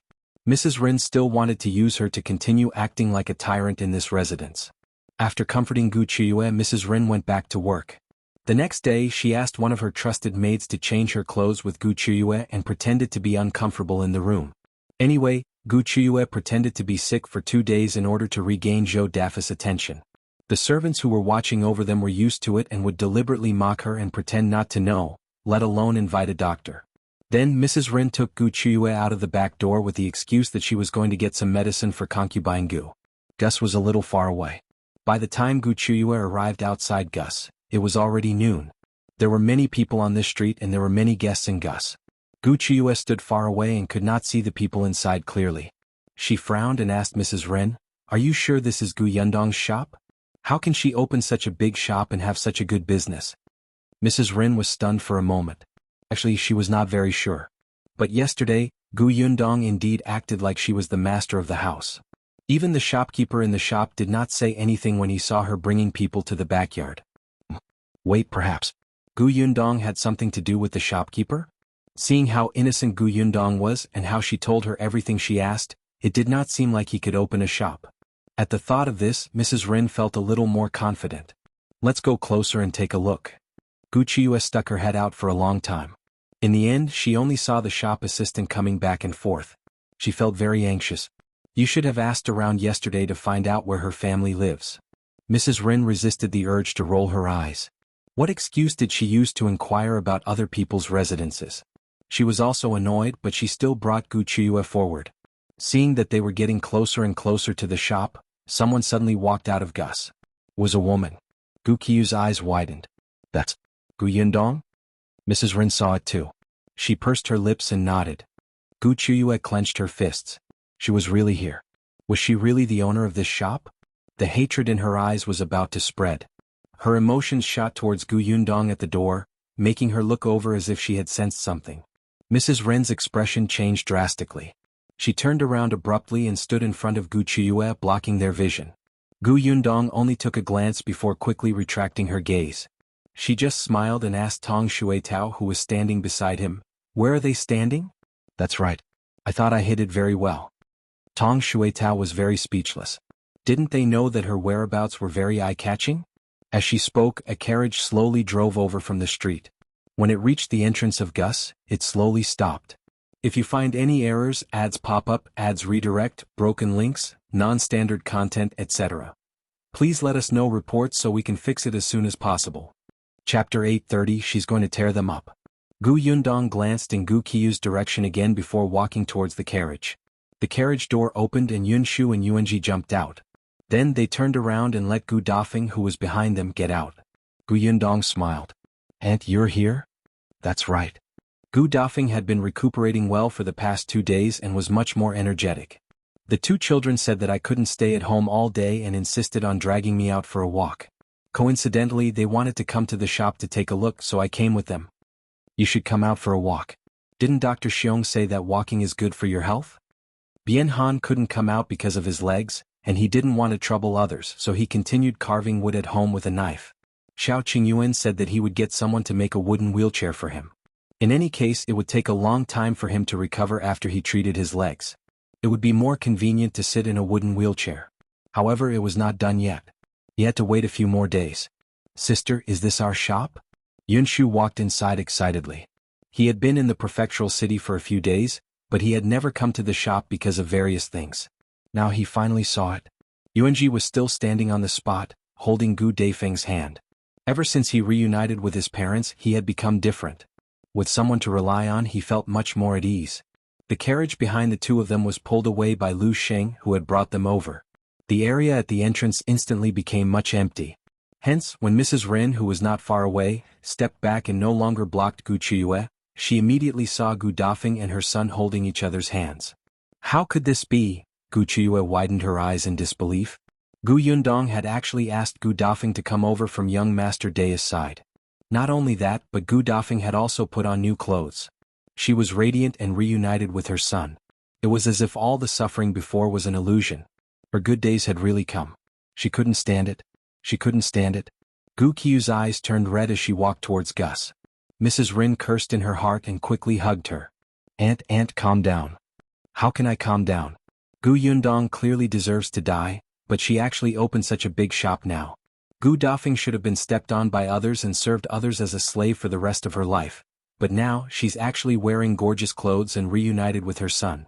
Someone even drove a carriage for her. What? Even she didn't have any of these. What right did these two bitches have to enjoy it? She couldn't stand it." Qiuyue exerted all her strength to break free from Mrs. Ren's grip. The passers-by looked at them and pointed at them with strange expressions. Mrs. Rin was anxious, afraid that the commotion here would attract the attention of Gus people. But this time, even if she pinched Qiuyue hard, it would be useless. There was only one thought in Qiuyue's mind. She would go up and tear them apart. Mrs. Rin was secretly annoyed. "I know you're unwilling, but what can you do even if you're unwilling? Could it be that you can kill them? You can't do anything. Once you rush in front of them, you might be grabbed by the shop assistants and shopkeepers and sent to the government office. Do you want Master to give up on you completely?" Qiuyue was stunned, and the commotion quietened down. "If you find any errors, ads pop up, ads redirect, broken links, non-standard content, etc., Please let us know reports so we can fix it as soon as possible. Chapter 831, Resurrection. Mrs. Rin heaved a sigh of relief and continued, and don't forget that Gu Yundong knows young Master Dai from the prefecture magistrate's office. Otherwise, she wouldn't have been able to bring Gu Dafeng and his wife home in just half a day. Later she will complain to young Master Dai. If young Master Dai wants to pursue the matter, old master will be the first to not let you off. Qiuyue listened and finally calmed down completely. Her flushed face gradually returned to normal. Mrs. Rin continued, I didn't bring you here today to agitate you to risk your life. I wanted you to see with your own eyes that their lives are good now. You can't touch them easily. Qiuyue suddenly turned around and glared at her. She sneered. Are you trying to tell me that I'm just a concubine who has fallen out of favor? The tables have turned. Do I have to kowtow and apologize to them when they see us? No, I want you to know that you can only deal with them if you're strong and stand higher than them. Qiuyue was stunned for a moment. After a while she snorted. You make it sound so easy. How can I stand higher than them? I'm just an unloved concubine now. I don't have money or anyone in my hands.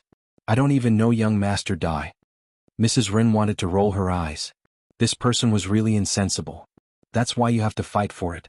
You have to obtain old master's love again and become the mistress of the Zhou mansion. Mrs. Ren's eyes were shining. You have to do everything you can to squeeze madam out. When you can make a decision in the manner, you will be able to know the madams of the real rich families in the prefecture city. So what if you don't know young Master Dai? Can't you know Miss Dai and Madam Dai?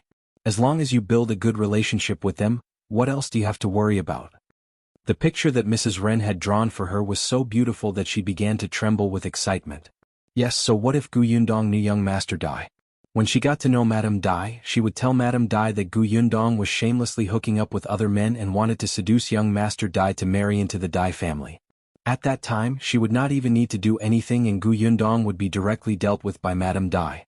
Perhaps in order to prevent future troubles, not only Gu Yundong, but the entire Gu family including Gu Dafeng, would be thrown into jail and finished together. Qiuyue laughed. She was so excited that her eyes were red and her fingers were cracking. Mrs. Rin heaved a sigh of relief. Qiuyue was a country bumpkin who didn't know anything.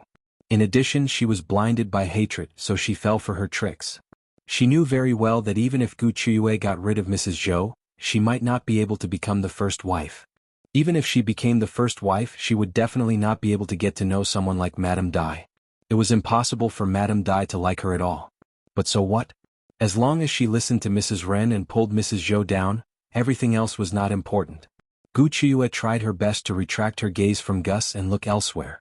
Only then could she listen to her mother calmly. All right, I'll listen to you. What should I do next? Get pregnant with a son. Qiuyue frowned. But now old master has already, so what?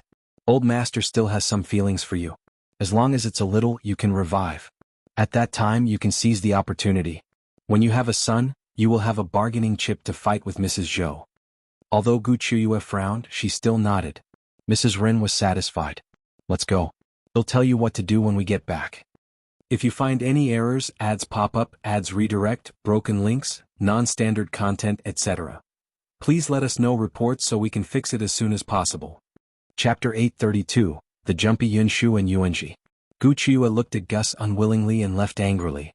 Neither of them knew that not far behind them squatted a woman who had her ears pricked up and was pretending to wipe her shoes. Seeing that they were about to leave, that person stood up and walked towards Gus with her head lowered.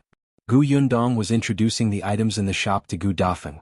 When he turned around and saw Tong Shuetao, he nodded slightly and said, Aunt, go upstairs and rest for a while. Then she called out to Yunshu and Yuanzhi who had already gone to the backyard. The two of you help Aunt to the second floor and enjoy the scenery. Eldest Aunt Gu looked at her helplessly. What do you mean by helping me? It's not like I can't walk. Why do I need to help? However, Yunshu and Yuanzhi had already run over quickly and grabbed her hands from both sides. Aunt, this way. Be careful. Mother, let's go to the second floor. I heard from Kiki that the second floor of this shop is very beautiful. The seats upstairs are soft and comfortable. Gu Dafeng looked at the two of them lovingly and let them hold her hand as they walked upstairs. Gu Yundong waved his hand. Il pour tea for you. As she spoke, she really walked towards the backyard. Tong Shuetao hurriedly followed. The two of them asked as they walked, have those two left? Tong Shuetao nodded. They went home. What did they say? I didn't dare to get too close, but when Qiuyue lost control, I vaguely heard something about unwillingness. Mrs. Rin persuaded her to go back and get pregnant first before becoming the first wife. I couldn't hear what happened after that, but I think she mentioned young Master Dai and Madame Dai. Yundong walked to the kitchen and poured fruit tea for them while smiling. Looks like the backyard of the Zhou mansion is about to welcome a storm of blood. Miss, what should we do? Yundong placed the cups on the tray. Tong Shuitao hurriedly picked up the teapot and the two of them walked to the second floor of the shop. What should we do? Oh Tao, concubine Gu has been with Zhou Dafu for more than a year, right? I heard that Zhou Dafu dotes on her, but she is not pregnant yet. Tong Shuitao was stunned. Miss, you mean, not necessarily. It's only a year. Yundong shook her head. It's normal for some people to take 3 to 4 years to get pregnant, but, until now Zhou Dafu only had one son. He didn't even have a daughter. Qiuyue wasn't his only concubine. She smiled and said nothing more. They were already standing on the second floor. Tong Shuitao didn't understand. But what? Why did Miss say half of it? Yundong walked into the attic on the second floor and saw the two children lying on the sofa. It's really comfortable. I can even sleep on it. Look at this pillow. It's soft and can even lean against the wall. There's even a storybook here. Wow, I didn't even see one in the county city. There are many bookstores in the prefectural city. There will definitely be many books. Then let's go to the bookstore in the prefecture next time. Sure. When the time comes, we can come here and sit in such a comfortable chair while drinking milk tea and reading scripts. Ah, this is simply a day for immortals. Yundong, who was standing at the door, was speechless. Why were these two so jumpy when she was not around? Ahem. She coughed heavily. If you find any errors, ads pop up, ads redirect, broken links, non-standard content, etc., please let us know reports so we can fix it as soon as possible. Chapter 833, Misread. The two children heard the commotion and stood up in a second. Yundong walked in and looked at the two of them with a faint smile. The two little guys chuckled at her and sat back down. They even jumped on the cushions. Eldest sister, it's too comfortable here, so the small people in our hearts came out and spoke by themselves. We weren't the ones who said those words just now. Yes, it's not us. Bian Yuanzhi nodded vigorously with a serious expression. The corners of Yundong's mouth twitched. Just continue to make up stories. Their imagination was quite wild. Even the small people in their hearts had come out. Would another little person appear later? Would the two little people fight in their minds? Alright, I won't stop you in your own home. If you want to jump, then jump. However, you can't do this when you're outside. Yunshu immediately ran over. No, we're very obedient outside. Everyone says that I'm cute and wants to snatch me home to be their son. Yuanzhi covered his mouth and laughed at the side. There were really people who saw that Yunshu was smart, good at studying, obedient and good-looking. They said that they wanted to bring him home. In the end, Yunshu was so frightened that he thought it was true. He lectured that person for the entire afternoon, saying that it was wrong to abduct children. Other people's children would be ingrates if they were brought back. If he left his parents, sister, he would not be able to eat or sleep. Then he would die of depression and haggardness. Then he would not let them off even if he turned into a ghost. The corners of the person's eyes twitched and he had a splitting headache. He repeatedly promised and raised his hands to swear that he would not snatch him back before Yunshu was willing to let it go. From then on he was given a nickname in school, the relentless boy after death. Yunshu did not say these things. He felt that this nickname was not good and would damage his image. Yundong knocked Yunshu's head and placed the tray on the table. She then asked, "Where's eldest aunt?" She just saw a vendor walking past below by the window. Eldest aunt went down. As soon as she finished speaking, Gu Dafeng returned. Yundong asked curiously, "Aunt, what did you see?" "I'm fine. I saw wrongly." She had been looking down from upstairs and almost thought that the person carrying the burden was her fourth brother. However, when she walked down she realized that it was not the case. Now that she had reunited with her eldest brother, the whereabouts of the others were clear. Only her fourth brother was still unknown. Yundong saw that she was unwilling to say more, so she did not ask further and handed her a cup of fruit tea. The fruit tea was sour and sweet. Eldest Aunt Gu took a sip and could not help but widen her eyes. "It's delicious." The other two children had already gulped down half a cup. "Eldest sister, can we make this at home in the future?" "Okay." Eldest Aunt Gu looked at the children and her depressed mood improved again. She finally had a chance to size up the attic. "This place is really comfortable. Yundong, how did you think of this?" "I just Thought I liked it so I got someone to make it. However, this place is still a little small and simple. The milk tea shop is really beautiful. She happened to go to the milk tea shop yesterday and did not tell Madame Dai and Ye Shuang. She wanted to experience it as a guest and see if there was anything that needed to be improved. After checking it, it was quite good.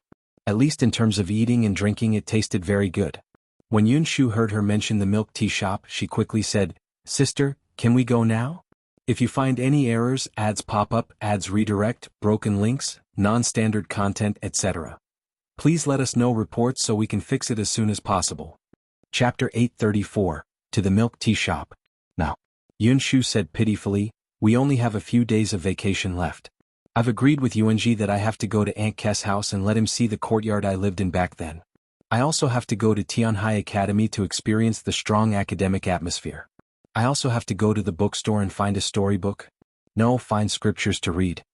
There were so many places he had to go. His schedule was too full and he was so busy.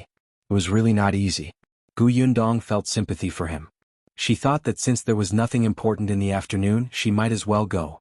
"All right, I'll take you there. At this time there shouldn't be many people. It wouldn't be a problem to bring the two children over." The milk tea shop allowed children, but it was only limited to people under the age of 10. Moreover, most of the people who brought children went to private rooms. The two children immediately cheered and raised their heads to finish the fruit tea in their cups. Gu Dafeng shook her head helplessly. She drank very slowly. The doctor said that her stomach was not good now, so she had to drink and eat slowly to avoid getting injured too quickly.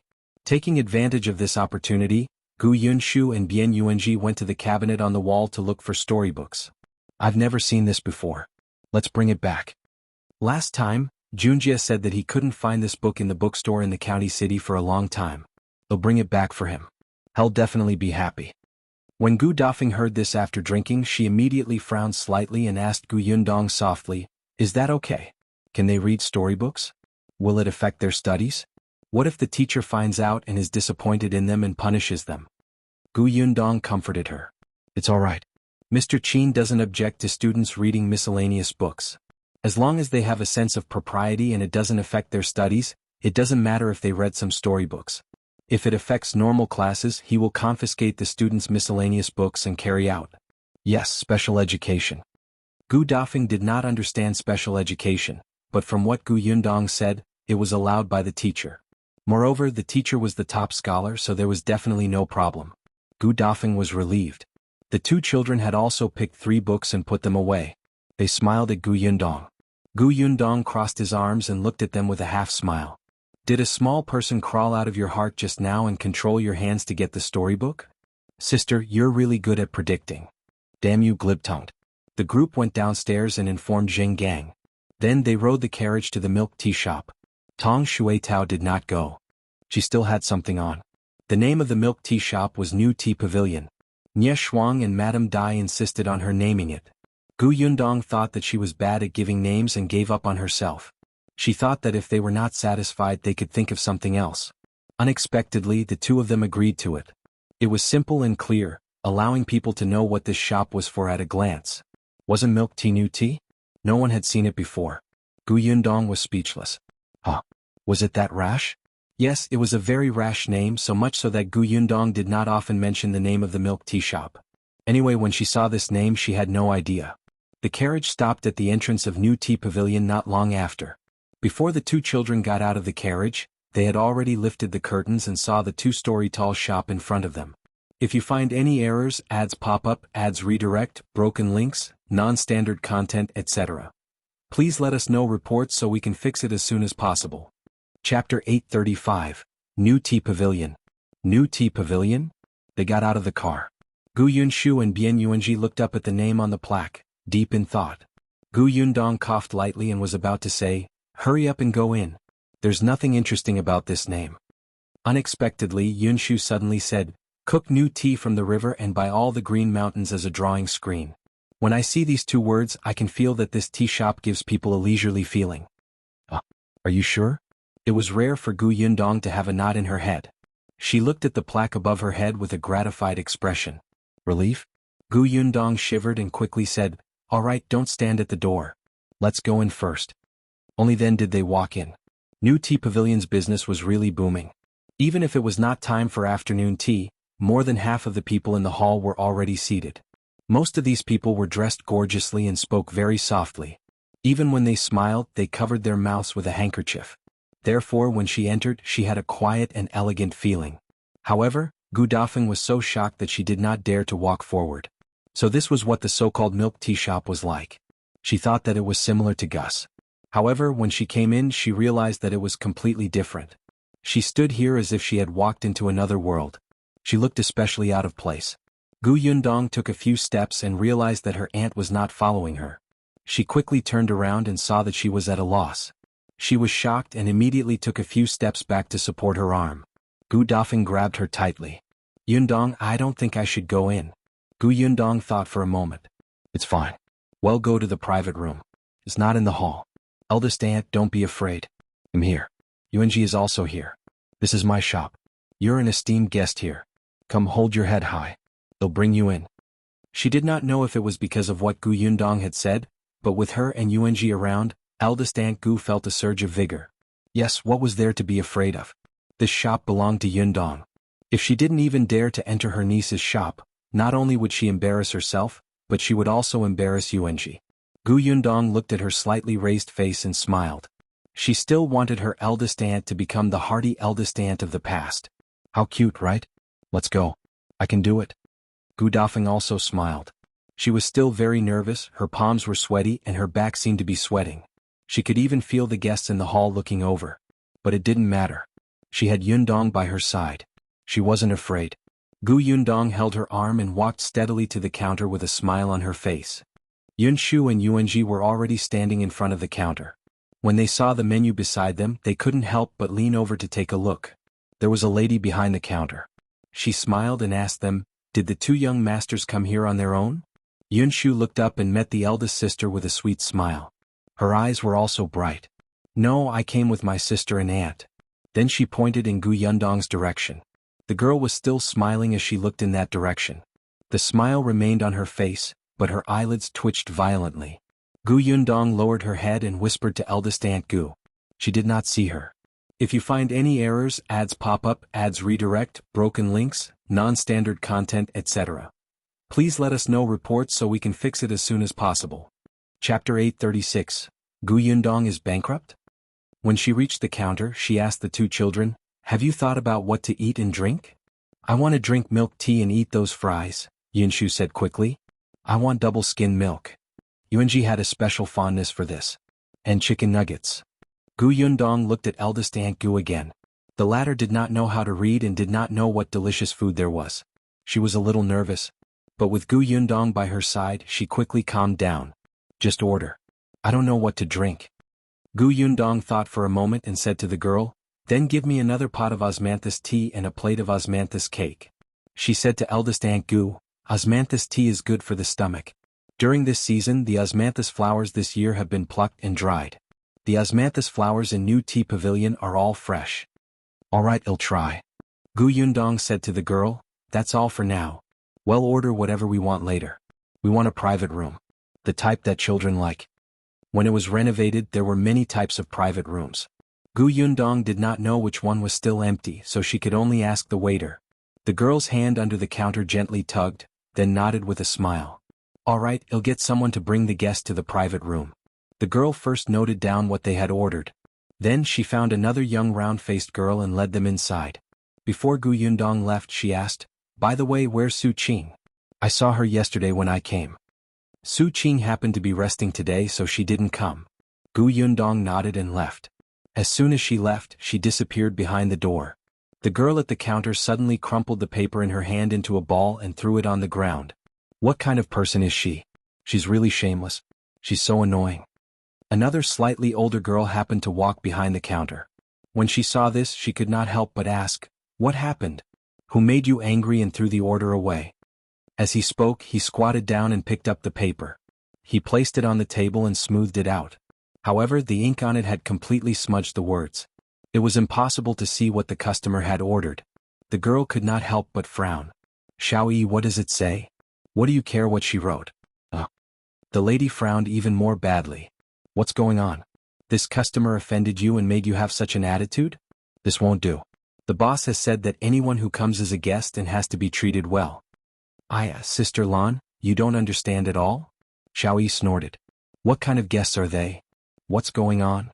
Xiao glared at her fiercely. You don't know, but that woman came yesterday too. Before noon she came to the shop and ordered 2 cups of milk tea. One was hers and the other was her maid's. Then the 2 of them sat in that corner of the hall for the entire afternoon. They didn't move at all. The more Xiao spoke, the angrier she became. Look at those young ladies and madams who came to our place. Which one of them would sit at the same table as a maidservant and drink tea? Only those ignorant and dilapidated families are so impolite. Wei Lan felt that this was wrong. Xiao, there's no rule in our shop that you can't sit with a maidservant. What do you know? When Xiao saw her retort, her tone could not help but become heavier. There's something even worse. If you find any errors, ads pop up, ads redirect, broken links, non-standard content, etc. Please let us know reports so we can fix it as soon as possible. Chapter 837, 3 Bosses. A customer looked over and Wei Lan quickly pulled her back. Be quiet. Xiao shrunk her head and continued, it's fine if they sit in this shop for half a day, but the problem is that they keep stealing glances at others. Learning how to eat and drink elegantly from those madams and young ladies, I feel that it's shabby.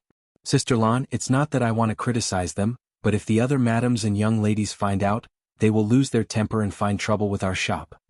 If Gu Yundong were here to hear this, she would definitely shout that she was wronged. She just wanted to know how satisfied the customers were with the shop and see if they liked the food. Moreover, she had really only taken a few glances. Who knew that this Xiao would actually discover it? Wei Lan felt that Xiao's words were all guesses. It can't be. Did you misunderstand? I saw it with my own eyes. How could I have misunderstood? Just watch. They came yesterday and tasted the sweetness. Today they came again. They even brought their families. If they come at this hour, they will definitely sit for the entire afternoon. Alright, there's another thing. Su Qing was the one who entertained them yesterday. You didn't see her. She was so attentive. When she saw that the woman had finished her milk tea, she immediately went over to refill it. I think she likes to serve such poor guests. The more she spoke, the more she went overboard. Wei Lan couldn't stand it anymore, so she interrupted her and said, You'd better tell me what's written on this list first. I'll get someone to do it so that the guests won't wait. I've said so much, but you didn't listen at all? Xiao stomped her feet. Wei Lan handed the paper forward. Xiao was furious. Milk tea, double skim milk, fries, chicken nuggets, and a pot of osmanthus tea and a plate of osmanthus cake. They're all gone. Wei Lan nodded and wrote again on the paper. Seeing this, Xiao rolled her eyes. I told you for nothing. It's really boring. Her tone was really not good. Wei Lan pursed her lips, feeling a little dissatisfied. She was Nie Shuang's woman, and Xiao was Madame De's woman. In the beginning, everyone was the same and got along well with each other. After all, the 2 bosses had repeatedly instructed them to get along harmoniously and not to fight among themselves. Therefore the girls in the shop were quite friendly. After all, they were all carefully selected. At least they did their best to treat the customers. But as time passed, conflicts arose. Among the 3 owners, Gu Yundong had never appeared, even though Nie Shuang and Madame Dai seemed to think highly of her. However, everyone still knew that this boss did not have much power. In addition, they did not know her, so they did not know her personality. Naturally, in everyone's hearts, she was not as prestigious as the other 2 bosses.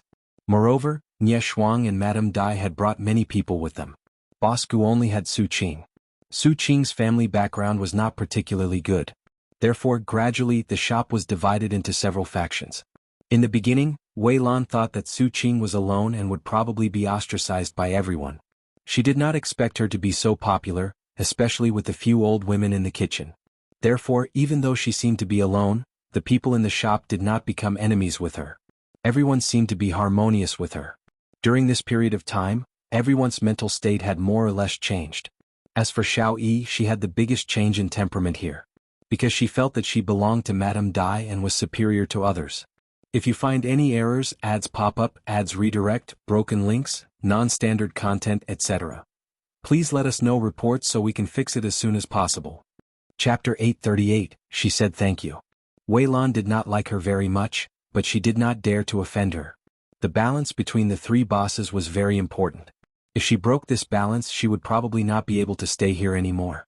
Sighing inwardly, Wei Lan brought the menu to the kitchen and got someone to quickly prepare the food. When it was done, she personally carried the tray over. The round-faced girl arranged for Gu Yundong and the rest to be in a private room with a carpet and toys. Gu Yundong regretted it the moment she entered. This place was suitable for Kiki to come over at her age. The two kids were a little old after going to school. Just as she thought this, she saw Yunshu and Yuanzhi go in happily. Then they started playing with the puzzles. I've solved the puzzles several times. Then why are you still playing? I want to challenge speed. I want to see how quickly I can solve it. Last time I saw that the headmaster did it in less than 5 minutes. I want to be faster than him so that I can go to the headmaster and show off. Gu Yundong, your aspirations are really too great. This private room is not bad. After the round-faced girl left, eldest Aunt Gu felt much more at ease. She looked around the private room and seemed to like it very much. Especially when she saw the two children playing on the carpet, she was even more satisfied. Gu Yundong and her sat on the sofa at the side. This is just one type of the sofas.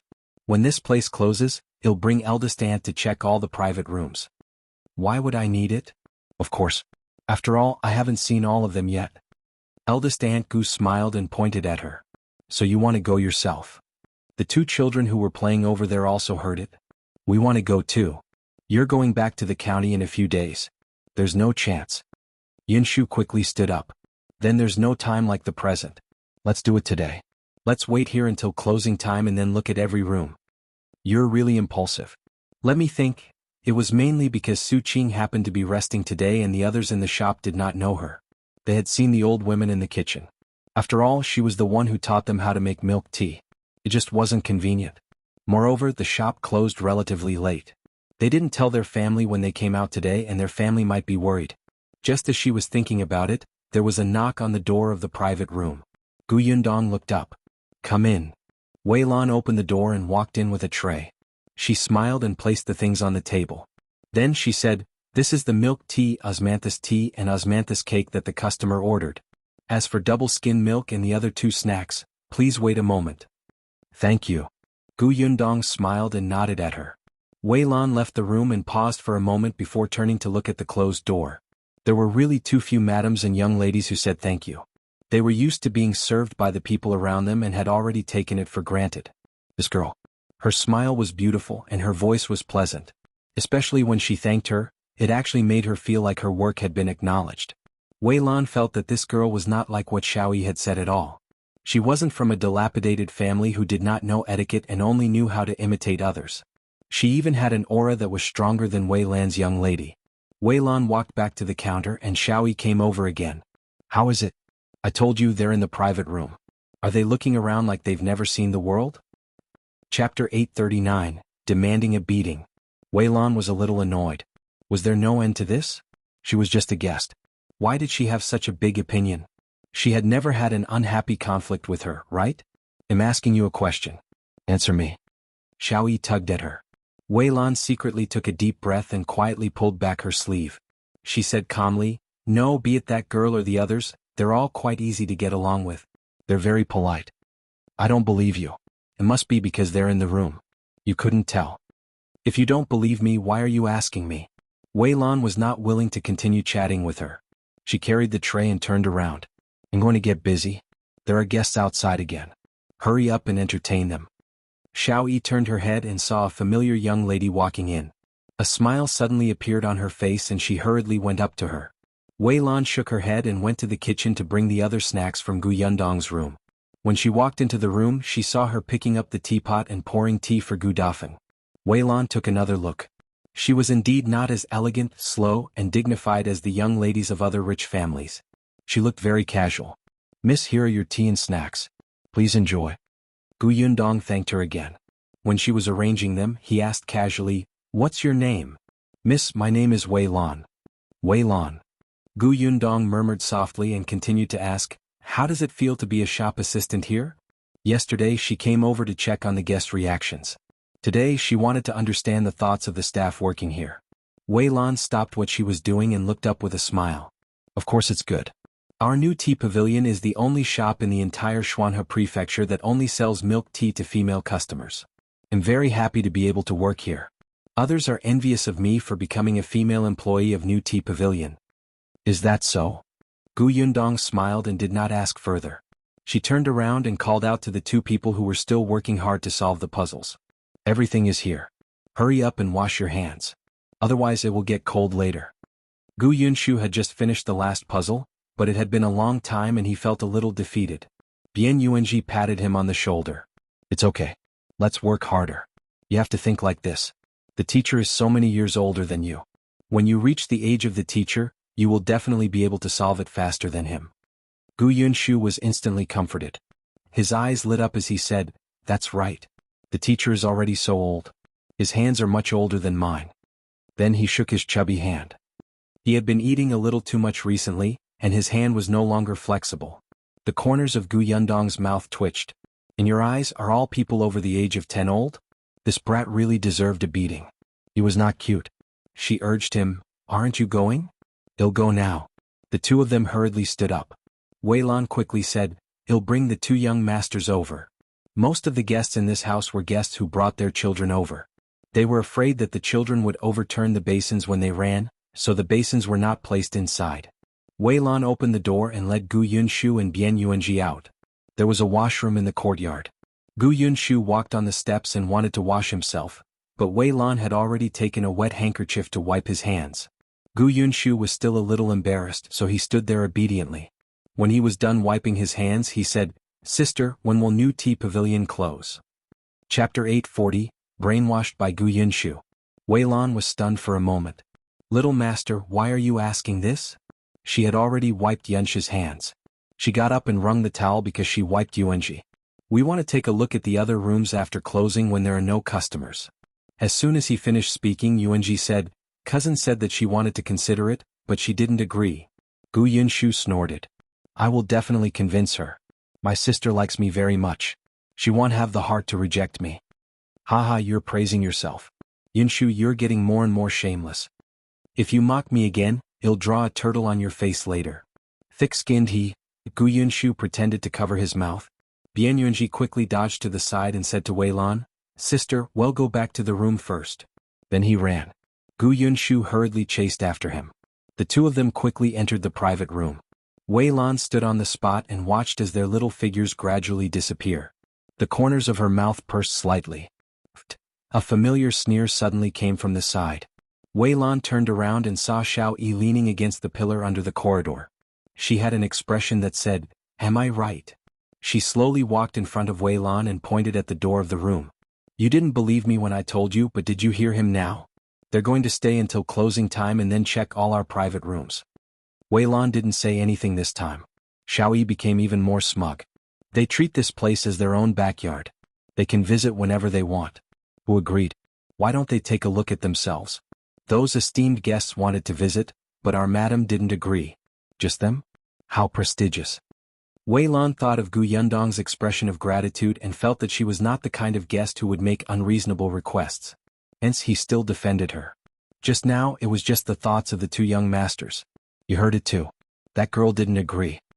But she said she'd think about it. She didn't say no. Perhaps it's to appease the little masters. Shao snorted. You're really stubborn. Alright, let's see if they'll stay until closing time. Let me tell you first, I won't be polite to such rude guests who make excessive requests. Our shop is backed by the wife of the prefecture magistrate. There's no need to give anyone face in the entire Xuanhe prefecture. After saying that, she turned around and left. Shao Weilan chased after her for a few steps before stopping. She turned her head and looked in the direction of the room. After a while, she returned to the hall. Meanwhile, in the room, Yundong was brainwashing Yunshu. Sister, don't you often say that we have to catch them off guard? Think about it. If you suddenly say that you want to inspect the shop and check all the rooms today, everyone won't have time to prepare. What you see will be the true appearance of the rooms, right? I heard a story from our teacher. He said that an emperor from the previous dynasty wanted to experience the suffering of the common people, but every time he would mobilize a large number of people and tell everyone in advance. Then everyone would know where the emperor went, so everything was prepared in advance. When the emperor left the palace, he would see the common people singing and dancing. The common people would eat their fill and wear warm clothes with a satisfied smile on their faces. Guess what happened in the end? Yunshu deliberately kept her in suspense. If you find any errors, ads pop up, ads redirect, broken links, non-standard content, etc. Please let us know reports so we can fix it as soon as possible. Chapter 841. Ask Eldest Aunt. Gu Yundong resisted the urge to roll her eyes. Of course, she knew that this kind of story was too common. However, when she saw that her eldest aunt was listening with interest, she did not interrupt and even asked, "What happened in the end?" Gu Yunshu picked up a fry with his chopsticks and ate it. He took a sip of milk tea and lowered his voice mysteriously. After that, the previous dynasty was destroyed. This causal relationship had changed too quickly. Eldest Aunt Gu didn't understand. She looked shocked and asked, "Why?" Sigh, because what the emperor saw when he went to the common people was what others let him see. He didn't know what the common people's true lives were like. He felt that everyone was living well. There were no corrupt officials in the royal court, and the common people were well fed. Then, as the emperor, he didn't need to do much. He no longer worked hard to rule, no longer cared about the officials who were rich. He even increased the taxes and taxes. He wanted people to build a summer residence for him, wasting the people's money and forcing the common people to have no way out. Eldest Aunt Gu was enlightened. She nodded and said, "I think your teacher's story is quite good. We commoners have a hard time." "Isn't that so?" Gu Yunshu immediately nodded fiercely. Then he was stunned. No, that was not what he wanted to say. He looked at Gu Yundong and realized that there was no other change in her expression. He quickly changed the topic. "Eldest sister, look. We have to see the bigger picture from the small. No, the smaller picture from the big. Although new Tea Pavilion is small compared to the previous dynasty, the logic is the same, right? You suddenly did this when no one was on guard." Gu Yundong saw that his mouth was about to dry up and handed him a milk teacup. "All right, I understand. They'll get Lu Sheng to go back and tell father that we won't be coming back for dinner tonight." Gu Yunshu's eyes lit up. "Eldest sister, you're the best." Gu Yundong tapped his head and said to Eldest Aunt Gu, "I'm going out for a while." It was not suitable for men to enter new Tea Pavilion, so Gu Yundong asked Lu Sheng, who had driven over, to rest at the tea stall beside him. The business of this tea stall was very good now. There were especially many coachmen like Lu Sheng who sent Miss and Madam to new Tea Pavilion. Gu Yundong returned after instructing Lu Sheng.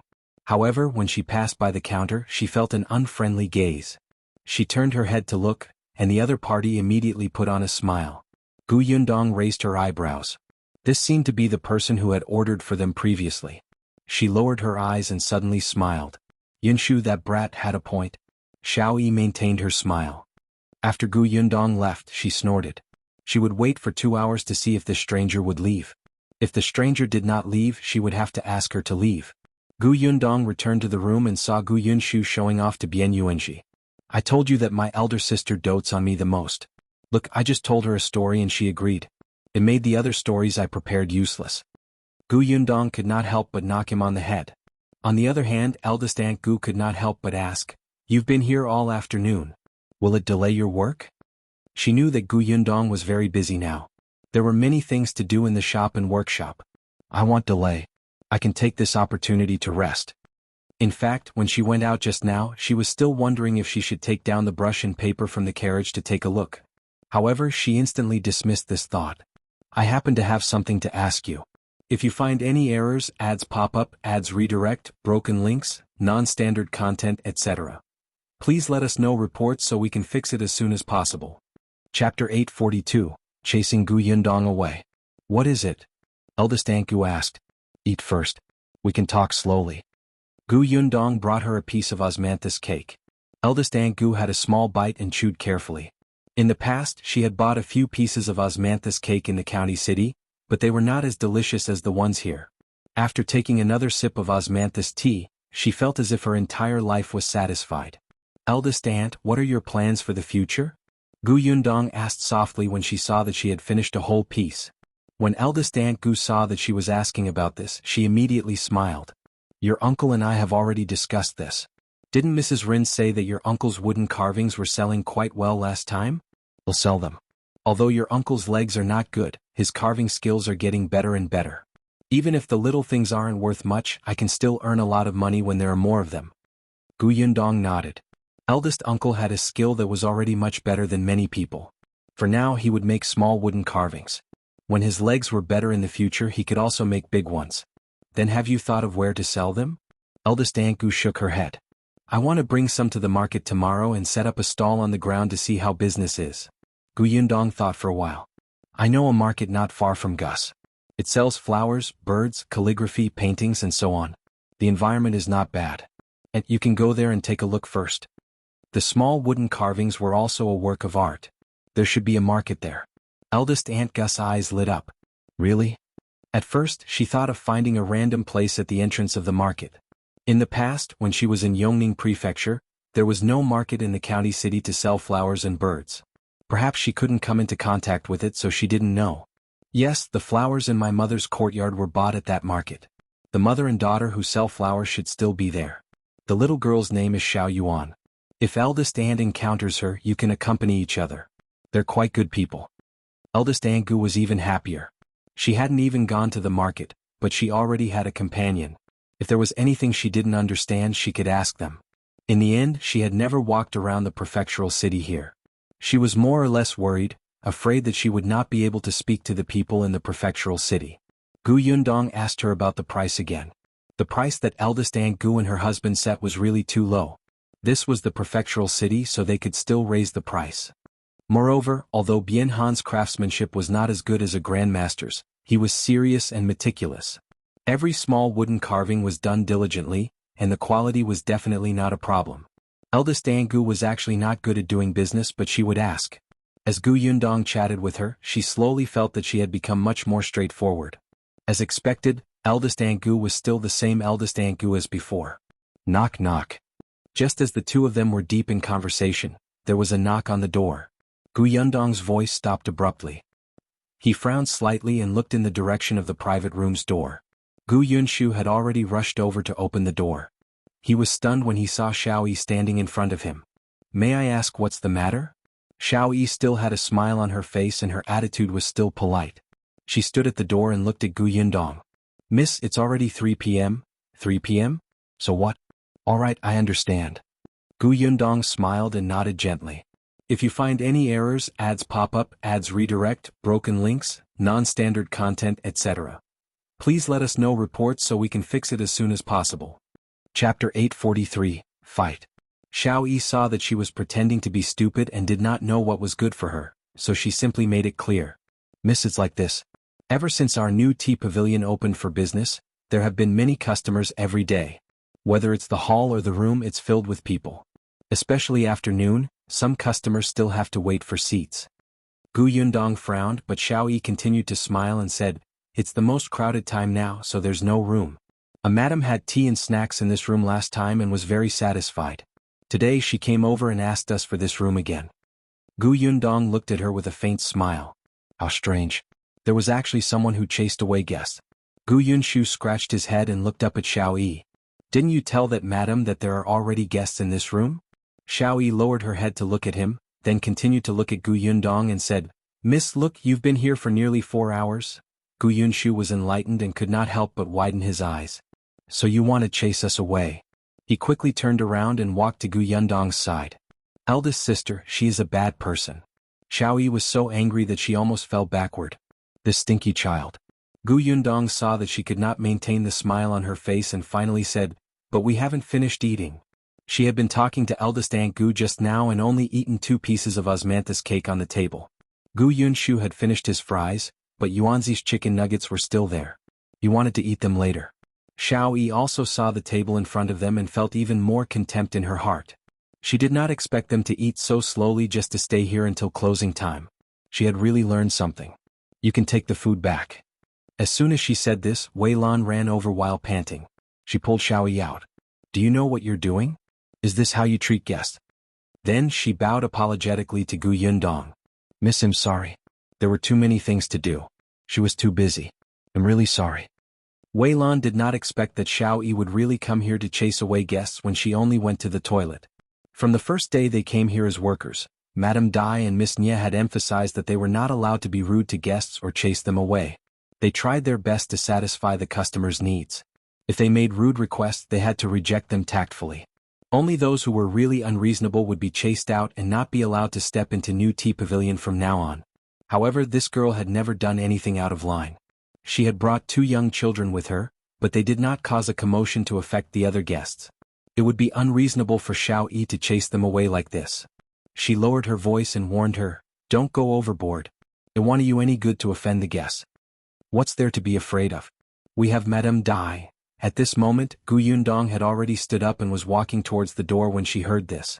Therefore this person was with Madame Dai. As expected, the conflict still emerged. Shao refused to leave. Wei Lan tried to pull her a few times but to no avail. At this moment, a scream suddenly came from the hall in front. Following that, the round-faced girl from before ran over and called Wei Lan and Shao. Sister Lan, Sister Shao, bad news. Someone is fighting in front. What? Wei Lan and Shao were shocked. If you find any errors, ads pop up, ads redirect, broken links, non-standard content, etc. Please let us know reports so we can fix it as soon as possible.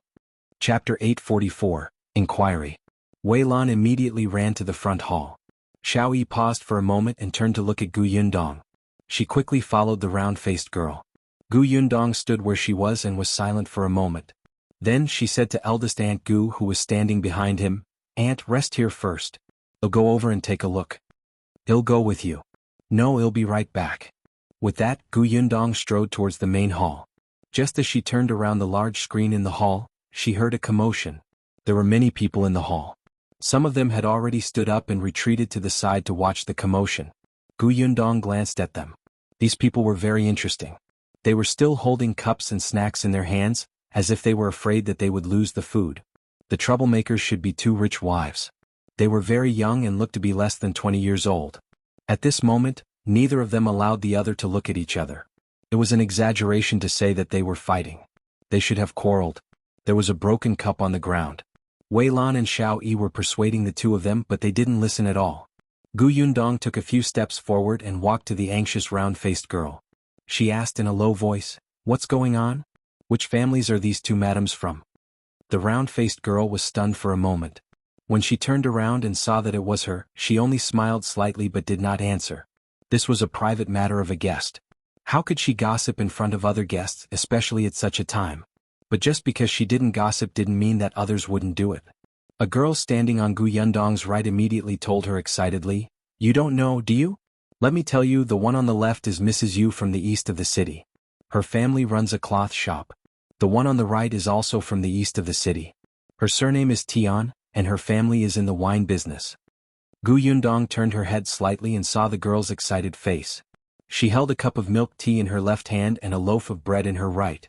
Her eyes were shining as she stared at the two quarreling people, as if she was looking forward to them fighting. The round-faced girl also glanced at her. Perhaps because of her status she did not say anything. On the other hand, the girl happily shared the gossip with Yundong. It said that Mrs. Yu and Mrs. Tian had a good relationship when they were young, but later on they became worse and worse. They hated each other. If any family invited them to a birthday banquet, as long as one of them went, the other would definitely say that they were sick and would not go.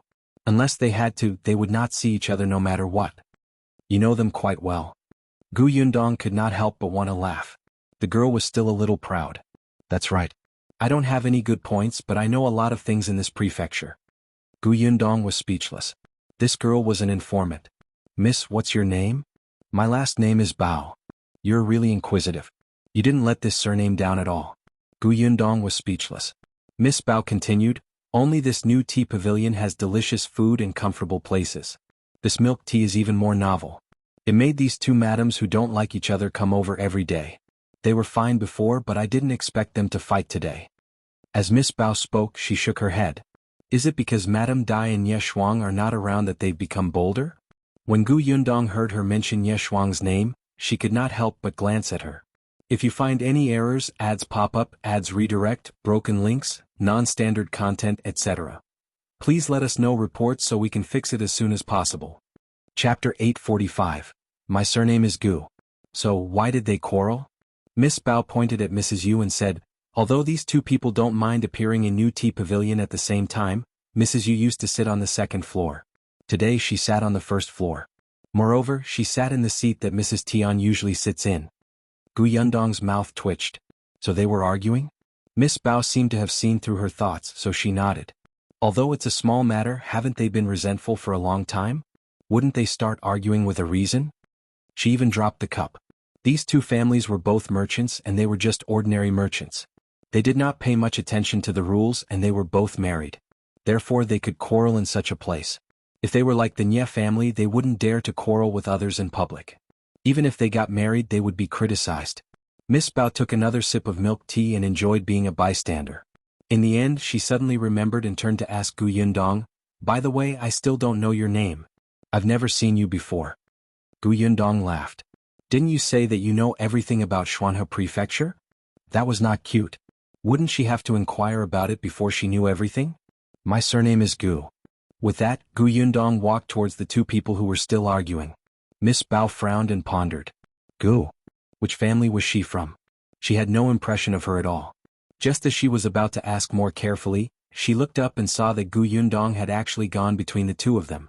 She was so shocked that she almost lost grip of her milk teacup. What was she doing in their midst? Couldn't she just watch from the side? She was not the only one. Shao, who was standing in front, was also stunned when she saw her coming over. However, she quickly reached out to hold her back. "What are you doing here? It's already messy enough here." Gu Yundong pulled her arm back. Shao staggered and almost lost her balance. On the other side, Wei Lan did not notice that she was raising her voice and saying to the two of them, "Mrs. Yu, Mrs. Tian, calm down first. Let's talk slowly." "I can't talk slowly. She was the one who threw the cup at me. She clearly wanted to murder me." "You're really shameless. Who wants to harm you? You were the one who came to find trouble with me first. You took my place first." "Your place? What a joke. Do you own this new Tea Pavilion? Did you buy this seat? It was originally reserved for whoever arrived first. You're amazing. You even want others to specially save it for you. You usually sit on the second floor, but today you chose to sit on the first floor and even occupied this seat. You're clearly provoking me on purpose." The two of them argued more and more fiercely, neither giving in to the other. Gu Yundong had a smile on her face. She stopped behind Wei Lan and patted her shoulder. Wei Lan's mouth was dry, but the two of them ignored her and continued to argue as they got closer and closer. If they were not careful, their fingernails would have scratched each other. Wei Lan immediately turned around when she was patted on the shoulder. She was even more surprised to see Gu Yundong walking over. "Go to the kitchen and find two strong old women," Gu Yundong said. Wei Lan was stunned for a moment before she smiled bitterly. "Miss, go back to the private room.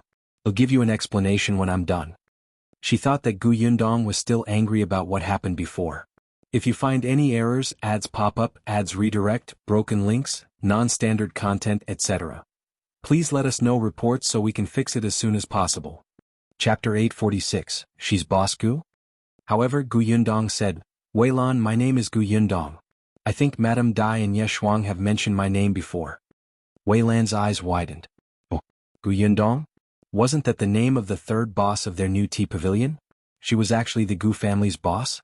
Wei Lan was suspicious for a moment, but on second thought, there were very few people who knew that one of the new Ming Pavilion's bosses was Gu. There was no need for this person to lie to her now. Besides, the old women in the kitchen had all said that they had seen Boss Gu. If she wasn't, she would immediately be exposed. Thinking of this, Wei Lan hurriedly nodded and quickly ran in the direction of the kitchen. On the other side, Shao had just stabilized herself. When she saw her, she wanted to go forward and criticize Gu Yundong. Unexpectedly, Wei Lan did not see her at all. Instead, she bumped into her as she ran, causing Shao to take a few steps back. She pressed her hands against the edge of the table and barely managed to stand. She was instantly furious. She swung her painful fingers and said angrily, "Wei Lan, what's wrong with you?" Hiss. Wei Lan returned very quickly with two old women behind her. Two old women squeezed into the crowd. When they saw Gu Yundong, their eyes lit up. "Boss Gu." When Wei Lan heard this, she finally believed it completely. Her eyes were filled with excitement as she hurriedly greeted respectfully, "Boss Gu." She really did not expect that the rumored mysterious Boss Gu would actually appear in front of her. She even thanked her. For some reason, Wei Lan's face was a little hot. Thinking about what she had done today, she didn't seem to have done anything rude, right? As for Shao, forget it, let's not think about it anymore. These were not things she should worry about. Boss Gu definitely knew. The most important thing now was to quiet down the two arguing madams. The new Tea Pavilion had already become a place to watch the commotion. Afraid that Gu Yundong did not know their identities, Wei Lan quickly went forward and planned to explain to her in advance.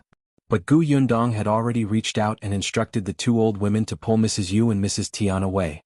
Since the boss had given the order, the two old women naturally had nothing to hesitate about. They immediately hugged the two quarreling customers who were about to attack and dragged them back. Mrs. Yu and Mrs. Tian were stunned. They did not expect someone to dare to attack them. They turned around and realized that it was an unfamiliar old woman. They immediately stopped arguing and struggled slightly. "What are you doing? Who are you? Let go of me.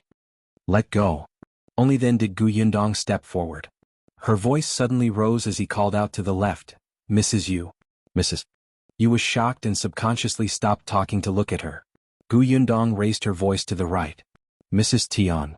Mrs. Tian also looked at her. The two of them were finally not as noisy as before. The entire hall fell silent because of Gu Yundong's voice. Xiaoyi's fingers no longer hurt. When she looked up, she realized that Gu Yundong was in control of the situation in front of her. She was instantly dissatisfied. She was standing far away just now and the two madams were arguing fiercely, so she did not hear the two old women call Gu Yundong boss. At this moment they saw that this strange person was actually bossing around in her shop. She was too shameless. The two old women from the kitchen were even listening to her. Had they forgotten who was the master? Xiaoyi wanted to step forward, but Gu Yundong was already smiling at the two madams. "Mrs. Yu, Mrs. Tian, are you dissatisfied with our new tea pavilion? If you find any errors, ads pop up, ads redirect, broken links, non-standard content, etc. Please let us know reports so we can fix it as soon as possible." Chapter 847, She Wants to Subdue People with Virtue. As soon as he said this, the two of them who had wanted to speak, immediately choked. Gu Yundong was still smiling. In fact, she really wanted to get someone to take them out.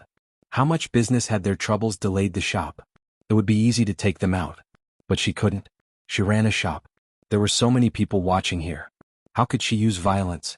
If she gave people the impression that her shop was fierce and would chase customers out when things didn't go their way, others wouldn't dare to come.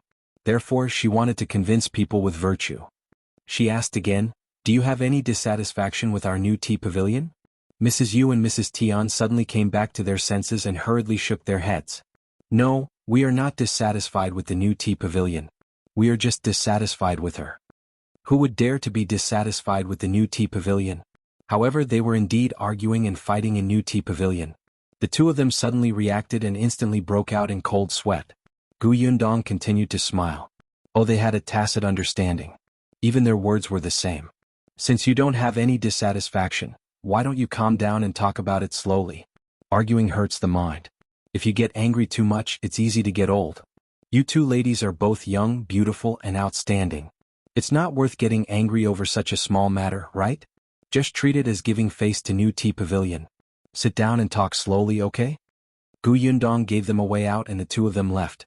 Now that they had woken up, they finally understood where they were. This was Madame Dea's place. A family like theirs did not dare to cause trouble. Therefore, although she still looked angry, she did not argue anymore. Seeing this, Gu Yundong turned to Wei Lan and said, "Bring the two madams to the room and serve 2 cups of osmanthus tea to calm down." It was naturally not appropriate to solve the problem in front of everyone. "Yes." Wei Lan secretly heaved a sigh of relief and quickly led the two of them to the side room. The two old women also let go. Only then did Gu Yundong say to the remaining people, "We've disturbed everyone today. Please forgive me. In order to apologize to everyone, I got someone to prepare some trinkets and let everyone bring them back later. Don't stop coming again because of such a small matter." She spoke eloquently and promised to give him something. Although it might not be worth much, this attitude made people feel very comfortable. Not to mention that they didn't dare to really blame New Tea Pavilion, but they had come over to drink tea and rest when they were disturbed. Their good mood was gone, so they naturally had a grudge. What's more, there was no lack of madams with husbands or sons in high positions present. They did not have to give Madame Dai face. They only pursued this quiet and comfortable environment. Gu Yundong's words really made the madams who were about to leave stop. To be honest, the refreshments here were really delicious and novel. They didn't know what the trinkets were, but they were actually looking forward to it. Gu Yundong asked the round-faced girl to clean up the place first before she excused herself and left. As soon as she left, the people in the hall suddenly reacted. This girl. Who was she? Was she a new employee in this shop? But her clothes didn't look like it. On the other hand, Xiaoyi was stunned for a moment before she hurriedly caught up with Gu Yundong. Stop right there. Who are you? Who asked you to be in charge of our shop? You even gave us trinkets. You're really... Gu Yundong turned her head abruptly and scanned her face with her sharp and cold gaze. Shut up. I'll settle the score with you later. If you find any errors, ads pop up, ads redirect, broken links, non-standard content, etc.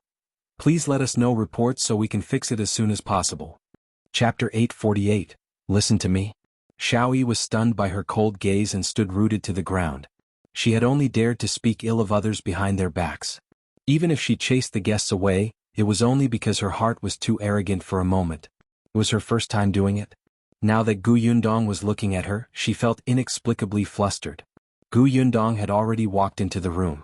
As expected, Mrs. Yu and Mrs. Yu sat on two sides and did not speak to each other. Wei Lan persuaded them softly and poured them tea. When they saw Gu Yundong enter, they immediately turned their heads away. Just now, Wei Lan had already said that this person was the owner of New Tea Pavilion. They had met Madame Dai and Ye Shuang before. This was indeed the first time they had seen this boss Gu, who was rumored to not even have come on the day of the opening. Gu Yundong sat down in front of the two of them and smiled. "Alright, there's no one else here. You can tell me what happened." Mrs. Tian was the first to speak. "Boss Gu, I'm not an unreasonable person. No one wants to cause trouble for New Tea Pavilion. It's just that Mrs. Yu is too much. Not only did she occupy my position, but she also mocked me. Her words are too unpleasant." Mrs. Yu sneered. "What an interesting thing to say. That seat isn't yours. If you hadn't come to find trouble with me first, I wouldn't have bothered with you. But you're usually on the second floor." "You're clearly..." Seeing that the two of them were about to quarrel again, Gu Yundong waved her hand. "Stop. Since both of you think that you have a point, why don't you listen to me?" The two of them closed their mouths. Gu Yundong smiled and said, "Mrs. Tian, every seat in New Tea Pavilion is prepared for all the guests. There is indeed no specific seat for anyone. Of course, I can understand that you come often and are already used to that seat. But Mrs. Tian, have you ever thought that you can change to another place and see other scenery? The second floor is not bad and the rooms at the back are not bad either. You might not know this, but not to mention the second floor, even those rooms have their own scenery. If we change to a different one every day, when others ask about New Tea Pavilion later, Mrs. Tian will have something to say. Perhaps others will envy you, right?" Mrs. Tian was a little unhappy when she heard her say that she was in the wrong. The last sentence stunned her for a moment. A thought flashed through her mind. That's right, not many people came to New Tea Pavilion. She could come every day because her husband held power and her dowry was generous. The other sisters-in-law and concubines in the family, and even her mother-in-law, had only come twice. In the future, when the family asked, her mother-in-law would tell them how spacious and novel the hall was, how sweet and delicious the milk tea was, and how delicious and fresh the snacks were. After she finished speaking, no one would ask Mrs. Tian anymore. If she went through all the places in New Tea Pavilion, wouldn't she be surrounded like a star? In the end, she was just being vain. Seeing that she did not speak, Gu Yundong smiled and turned to look at another person. "Mrs. Yu, why aren't you sitting on the second floor today?" Mrs. Yu was stunned. Actually, she had been thinking about Gu Yundong's words just now. They seemed to make sense. Hearing her question, she glanced at Mrs. Tian and said, "I was originally on the second floor, but there was someone I didn't like on the second floor today, so I came downstairs. There were many people downstairs at that time. It seems that that place is not bad." Who knew that Mrs. Tian often sat there? She usually came early and went straight to the second floor. The corners of Gu Yundong's mouth twitched. "There are so many people who don't get along with you. If you find any errors, ads pop up, ads redirect, broken links, non-standard content, etc. Please let us know reports so we can fix it as soon as possible." Chapter 849. It's over. Gu Yundong nodded, indicating that she understood. Then she asked, "Have you never said this to Mrs. Tian?" "What's there to say? Am I very familiar with her? I can't even be bothered to look at her. She walked in front of me perfectly fine and even blocked my light." Mrs. Yu rolled her eyes as if Mrs. Tian was a dirty thing. With this gaze, even ordinary people would feel unhappy, let alone Mrs. Tian, who had a grudge against her. Mrs. Tian's anger was instantly ignited again. "You can't be bothered to look at me? Then I walked in front of you and you mocked me? If your words weren't so unpleasant, would I have quarreled with you? You were clearly the one who provoked me first." Seeing that they were about to argue again, Gu Yundong said, "Look, this is actually a very small matter. Mrs. Yu, don't say too much. If Mrs. Tian takes 2 steps, such a thing won't happen at all. What's the big deal? If I don't have a seat, I'll change it. If the two of them don't get along, they won't talk at most, right? I know you were impulsive, but if you quarrel in front of so many madams and young ladies, I'm afraid the entire Xuanhe prefecture will be in an uproar in less than half a day. It's not worth it to implicate your reputation and your family's reputation because of such a small matter. The two of them stopped talking. Actually, they had calmed down and knew that they had done something wrong just now. Even if they wanted to quarrel, they could not quarrel in New Tea Pavilion. Although their family was only an ordinary rich family, it was really embarrassing for them to scold each other in public like a shrew in the market. They would probably not be able to answer to their husband and mother-in-law when they returned. The two of them thought it through and felt that what Gu Yundong said made sense. Seeing that the two of them had calmed down, Gu Yundong smiled and said, "Can we just let this matter go? It's not easy for our new tea pavilion that has just opened for business. Take it as giving new tea pavilion face. You'll get someone to offer you some trinkets later." She gave them a way out, and Mrs. Yu and Mrs. Tian immediately followed suit. They smiled and said, "Thank you, Boss Gu." Then, the two of them chatted awkwardly in a gentle tone and let this matter pass. Gu Yundong smiled. "Isn't that good? Damn it, it was not easy to be a female director of mediation. She was so tired that she was sweating. She might as well carry them out." Gu Yundong felt that she had to hire someone who was capable in this area. "Have some tea." The two of them drank a cup of tea. After a moment of silence, they finally stood up and walked out of the room. Gu Yundong was the first to come out. Many people in the hall were waiting absent-mindedly. They craned their necks to look at the backyard. Especially that Miss Bao. She was standing behind the big screen, waiting to see the situation immediately. Shao wanted to go to the private room to take a look a few times, but she suppressed it in the end. The hall was still a little chaotic now. She still had to bring people to clean up and appease the guests.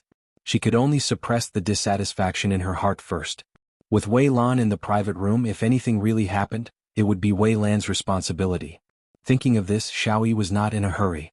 When Gu Yundong came out, everyone in the hall looked over. Miss Bao took a few steps forward and asked softly, "How did it go?" Gu Yundong moved to the side and Mrs. Yu walked out from behind her. "If you find any errors, ads pop up, ads redirect, broken links, non-standard content, etc. Please let us know reports so we can fix it as soon as possible." Chapter 850, Trinkets. When everyone saw this, they were surprised. Oh, the two of them really stopped arguing. Not only did they stop arguing, but they also seemed to be able to talk calmly. They looked quite friendly when they walked together. Miss Bao's heart was itching. "Miss Gu, what did you tell them?" "Nothing much. It's not like the two madams are unreasonable people. This is just a misunderstanding. Once the misunderstanding is resolved, won't everything be fine?" Mrs. Yu nodded. "Yes, it was just a misunderstanding. I'm really sorry for disturbing everyone. I was just being impulsive. Please don't take it to heart." The madams and young ladies present waved their hands and said that they were fine. In any case, they did not lose anything. They had even watched a show. Later they could chat with others. Miss Bao did not get any useful information and sighed regretfully. Then she seemed to have thought of something and asked curiously, "By the way, you said that you would give us something. What is it?" As soon as she said this, an older woman beside her glared at her. "How can you be so unruly? Who asked for a gift?" "I'm curious. Aren't you all curious?" That person should be Miss Bao's elder. Although there was blame in her words, it was mostly teasing. On the other hand, when Miss Bao asked that question, a few people who liked to join in the fun asked, "Yes, we're really quite curious. Miss, what exactly is it? Let us see it." "All right, I'll go get it now," Gu Yundong said with a smile. She also knew that the two of them definitely did not want to stay here anymore, so she nodded at them. "Please wait for a while." She had agreed to give the gifts to them. With that, Gu Yundong turned around and walked towards the storeroom at the back. She had the key to the storeroom in her hand.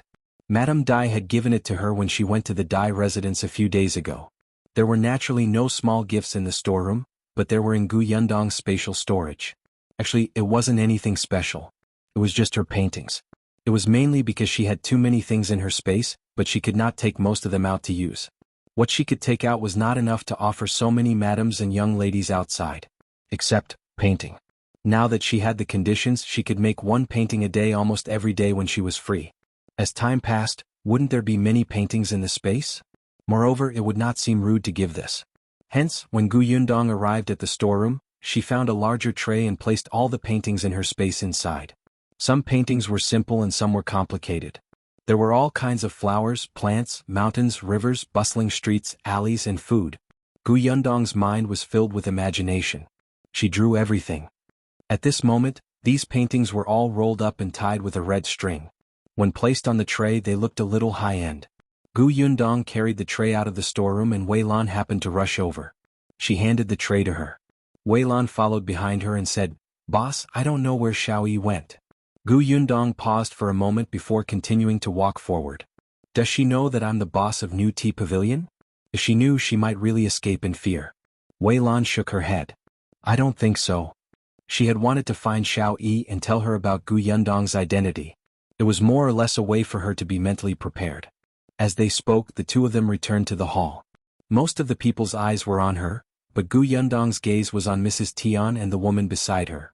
"If you find any errors, ads pop up, ads redirect, broken links, non-standard content, etc. Please let us know reports so we can fix it as soon as possible." Chapter 851. Can you get out? Where did this woman come from? Why didn't I see her before? As Gu Yundong walked forward, she asked Wei Lan, "Who is this?" Wei Lan said, "She came with Mrs. Tian. She seems to be Mrs. Tian's sister-in-law." As she spoke, she suddenly lowered her voice. "I remember now. This sister-in-law seems to be Mrs. Ye's concubine's sister-in-law. She also married the eldest son of the Tian family's concubine. In that case, the two of them were in-laws?" Gu Yundong frowned slightly. Just as she was about to walk to Mrs. Tian's side, she suddenly realized that Mrs. Tian, who had been comforted just now, had become irritable again. She looked at Mrs. Yu with uncontrollable anger. The woman beside her kept persuading her, "Forget it, sister-in-law. It's not like you don't know her personality. Let's just take a step back. Anyway, I've already gotten used to what happened at home in the past." "Get used to it?" Mrs. Tian sneered. "You're a concubine's daughter, but am not. I'm the proper wife of the Tian family. Why should I let her?" A trace of anger flashed across the woman's face, but she quickly regained her composure and sighed. "You're right. I implicated you. I shouldn't have followed you here. She provoked us when she saw us coming. She was actually targeting me. Otherwise, even if you didn't come, she would still find trouble with me. It has nothing to do with you. Sister-in-law, you don't have to take the responsibility. It's just that since things have come to this, the rest doesn't matter. I'm just afraid that it won't be easy to explain to your family when you go back. This matter will definitely spread everywhere. I'm worried that the rumors outside will be disadvantageous to you." Gu Yundong's face turned ashen when he heard that. Alright, she knew that such a small matter would cause such a ruckus. The two rich ladies were arguing without caring about the occasion. It seemed like there was a troublemaker here. It wasn't easy for her to persuade them. She just went to the warehouse to get something. Was the fire starting to rise again? With her bad temper, it seemed like it would not work to convince people with virtue. Gu Yundong stepped forward and patted the woman's shoulder. The latter turned around and looked at her in surprise. Gu Yundong was still smiling, but her words shocked everyone present. "Can you get the hell out of here?" The woman's expression changed drastically. She suddenly stood up. What do you mean?" "What do you mean? I don't care if you want to sow discord between Mrs. Tian and Mrs. Yu, but please leave this door before you speak." Mrs. Tian looked at her in surprise. The woman met her gaze and quickly denied it. "I didn't. What do you mean by sowing discord? I'm just worried about sister-in-law." Gu Yundong did not have the time to argue with her. What did the Tian and Yu families have to do with her? The sisters-in-law started fighting. However, if they wanted to fight, they had to go home. "You want to use our new Tea Pavilion as a raft on the spot? Dream on." Gu Yundong sneered. "Do you think everyone is a fool? Do you think I don't have a temper? Get lost, Wei Lan. Remember her. She's not allowed to come again." It was just a shop, but it had actually become a tool for others to fight openly and covertly. It would be strange if Gu Yundong had a good expression. This woman thought that she had invited the two of them in with a good attitude just now because she did not dare to offend the guests or something. No matter what, the prefecture magistrate's wife was backing them up here. When it was time to be stubborn, Gu Yundong would definitely not lower her voice and be nice. "If you find any errors, ads pop up, ads redirect, broken links, non-standard content, etc. Please let us know reports so we can fix it as soon as possible." Chapter 852. Draw it yourself. The woman's face turned pale. After a while, she looked at Gu Yundong with tears in her eyes and said, How can you malign me like this? You treat my sincerity as heartless. I know that I'm a concubine's daughter. You all look down on me." As she spoke, she covered her tears and ran out. Gu Yundong did not even turn around. She looked up at Mrs. Tian, who seemed to be deep in thought. She was also very speechless in her heart. She did not expect Mrs. Tian to be easy to provoke. Her temper was too easily ignited. On the other hand, Mrs. Yu had been watching from the side. At this moment she walked over and thanked Gu Yundong. Thank you. Actually, I also felt that this quarrel was a little strange previously. It turns out that there was a villain causing trouble. Someone beside them whispered, "That's right. When you guys were arguing, that person kept standing far away." Mrs. Tian immediately felt a little awkward. At this moment she had gradually regained her senses. She immediately smiled dryly at Gu Yundong and said, "It's my fault for not recognizing people well and causing new Tea Pavilion to suffer. I'm sorry everyone." Since she had a good attitude, Gu Yundong naturally would not treat her coldly. Anyway, it was fine as long as she did not cause trouble in New Tea Pavilion. But it was impossible for Gu Yundong to still have a smile on her face. She asked Wei Lan to bring the tray over and handed them 2 paintings. "This is a small gift from New Tea Pavilion. I hope the 2 of you like it." "What's this?" Miss Bao couldn't help but ask curiously. Gu Yundong took a roll and handed it over. Miss Bao blinked. "For me?" Gu Yundong thought about it and took it back. "Hey, wait, I didn't say I didn't want it. Why did you take it back?" Gu Yundong smiled. "It's not that I don't want to give it to you. I just want you to draw it yourself." She placed the painting back on the tray and pushed the tray forward. "These are all paintings. Take it as a gift from me to everyone. However, the scenes and items drawn here are all different. Some are simple and some are complicated. The paintings are all rolled up, so I don't know what's on the paintings. Why don't everyone take a look and treat it as fun?" Miss Bao's eyes lit up when she heard that. All right. This is interesting." The others also walked over curiously. "The gift is actually a painting. This is quite elegant. It's more like letting us draw it ourselves. That will depend on everyone's luck. My hands are itching. Can I be the first to draw it?" Hey, that won't do. Who doesn't know that you're famous for being lucky? I think you should be the last." The person in front covered her mouth and laughed. "You said that I'm lucky. Even if I'm the last, I might still draw the best." Everyone laughed, and the atmosphere in the hall instantly became lively and harmonious. On the other side, Mrs. Yu and Mrs. Tian lowered their heads and left quietly when no one was paying attention. However, when they walked out of the door, they were suddenly stunned when they saw a person in the carriage at the door. Immediately after, the 2 of them smiled dryly and hurriedly greeted the person before leaving. As for whether they would come to New Tea Pavilion in the future, they did not know. In short, after Mrs. Tian returned, there would probably be no peace at home. Gu Yundong naturally knew that they had left, but the atmosphere in the hall became more and more lively. Miss Bao was the first to draw a painting since she was the closest. If you find any errors, ads pop up, ads redirect, broken links, non-standard content, etc., please let us know reports so we can fix it as soon as possible. Chapter 853, No Heart to Resist. Someone couldn't help but move closer to her. "Quick, take a look at what's on it."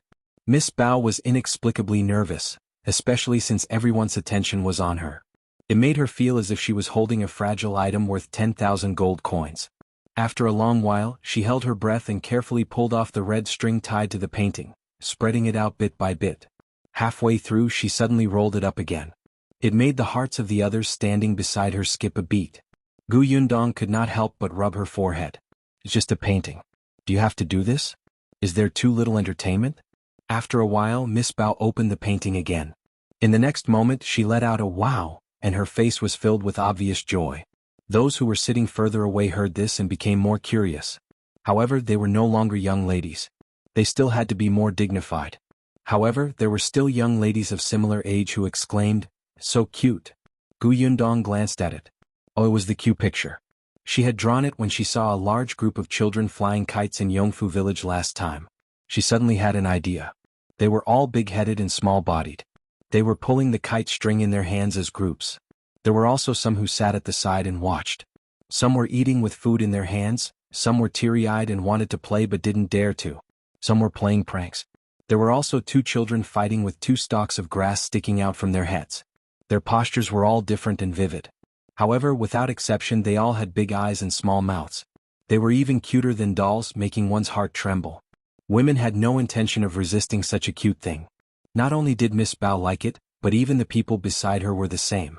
Someone asked Gu Yundong, "Are the other paintings all like this?" Gu Yundong shook her head. "No, there are only 3 or 4 of these." Everyone was a little disappointed, but they still rubbed their palms together, hoping that they could get one of these 3 or 4 paintings.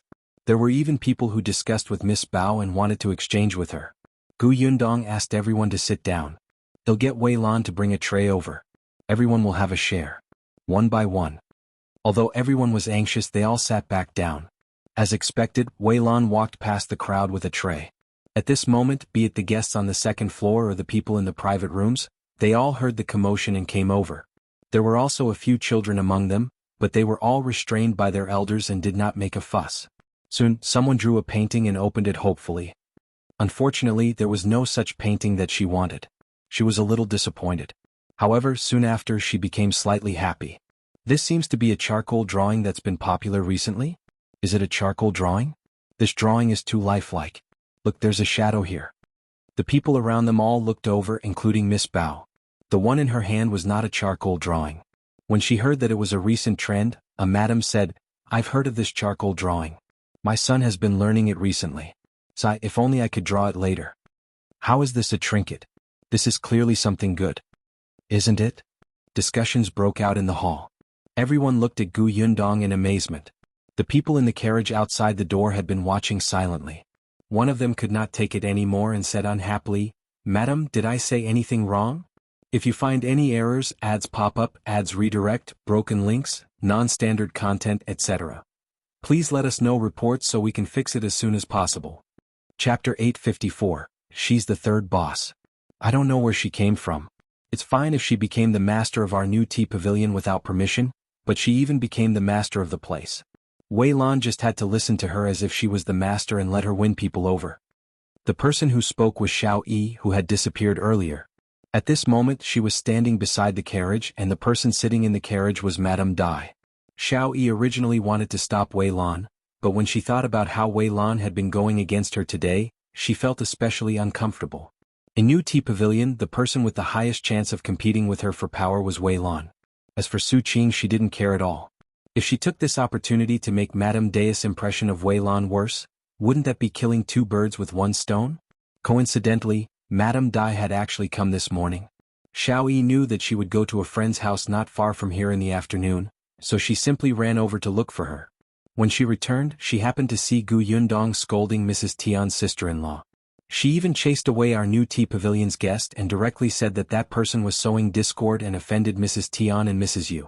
This is too bad for our new Tea Pavilion's reputation. Madam, you can't let her off. The more Shao spoke, the angrier she became. However, she did not hear Madame Dai's voice for a long time and was a little puzzled. However, when she looked up, she realized that Madame Dai was smiling. Shao was a little stunned. Madam? Madame Dai finally glanced at her. Sowing discord? Isn't it what you're doing now? Xiaoyi's face instantly turned pale. She hurriedly lowered her head. This servant doesn't dare. Madame Dai looked at her with disappointment in her eyes and did not continue. She only got the maidservant beside her to help her out of the carriage and walked towards New Tea Pavilion with a smile. Usually, she would have noticed it as soon as she arrived, but at this moment, her attention was focused on the paintings. No one noticed her arrival for a long time. It was not until she reached the counter that someone finally said in surprise, "Madame Dai, you're here?" Yundong also turned around and smiled. As Madame Dai walked towards the guests, an older lady said, "Madame Dai, where did you get these paintings? Doesn't your heart ache to send them out like this?" "I didn't take those paintings out. If she doesn't feel sorry for it, why should I feel sorry for it?" That person was stunned. He glanced at Yundong and asked hesitantly, "Where did Madame Dai find this female shopkeeper? She's so generous and treats those as trinkets. She gave them away just like that." Yundong was dressed differently from Wei Lan and the rest, so everyone guessed that her status might be higher. "Yes, you have good taste." Madame Dai became smug. She walked to Yundong's side and patted her hand. She said to the guests, "Are you envious? But this is not the shopkeeper of our new Tea Pavilion. She is a boss of New Tea Pavilion." Boss? This was the boss of New Tea Pavilion? How was that possible? Although they had long heard that there were 3 bosses in New Tea Pavilion, the third one was too mysterious. They had never seen her before and she did not even come when the shop opened. As time passed, there were rumors that there was no third owner at New Tea Pavilion at all. There was only Madame Dai and Xiong. However, they did not understand why those people had to fabricate a boss. They didn't expect that there really was one. Moreover, she had appeared in front of them at this moment. She was young but plenty of methods. She had even given them a trinket just now? If you find any errors, ads pop up, ads redirect, broken links, non-standard content, etc., please let us know reports so we can fix it as soon as possible.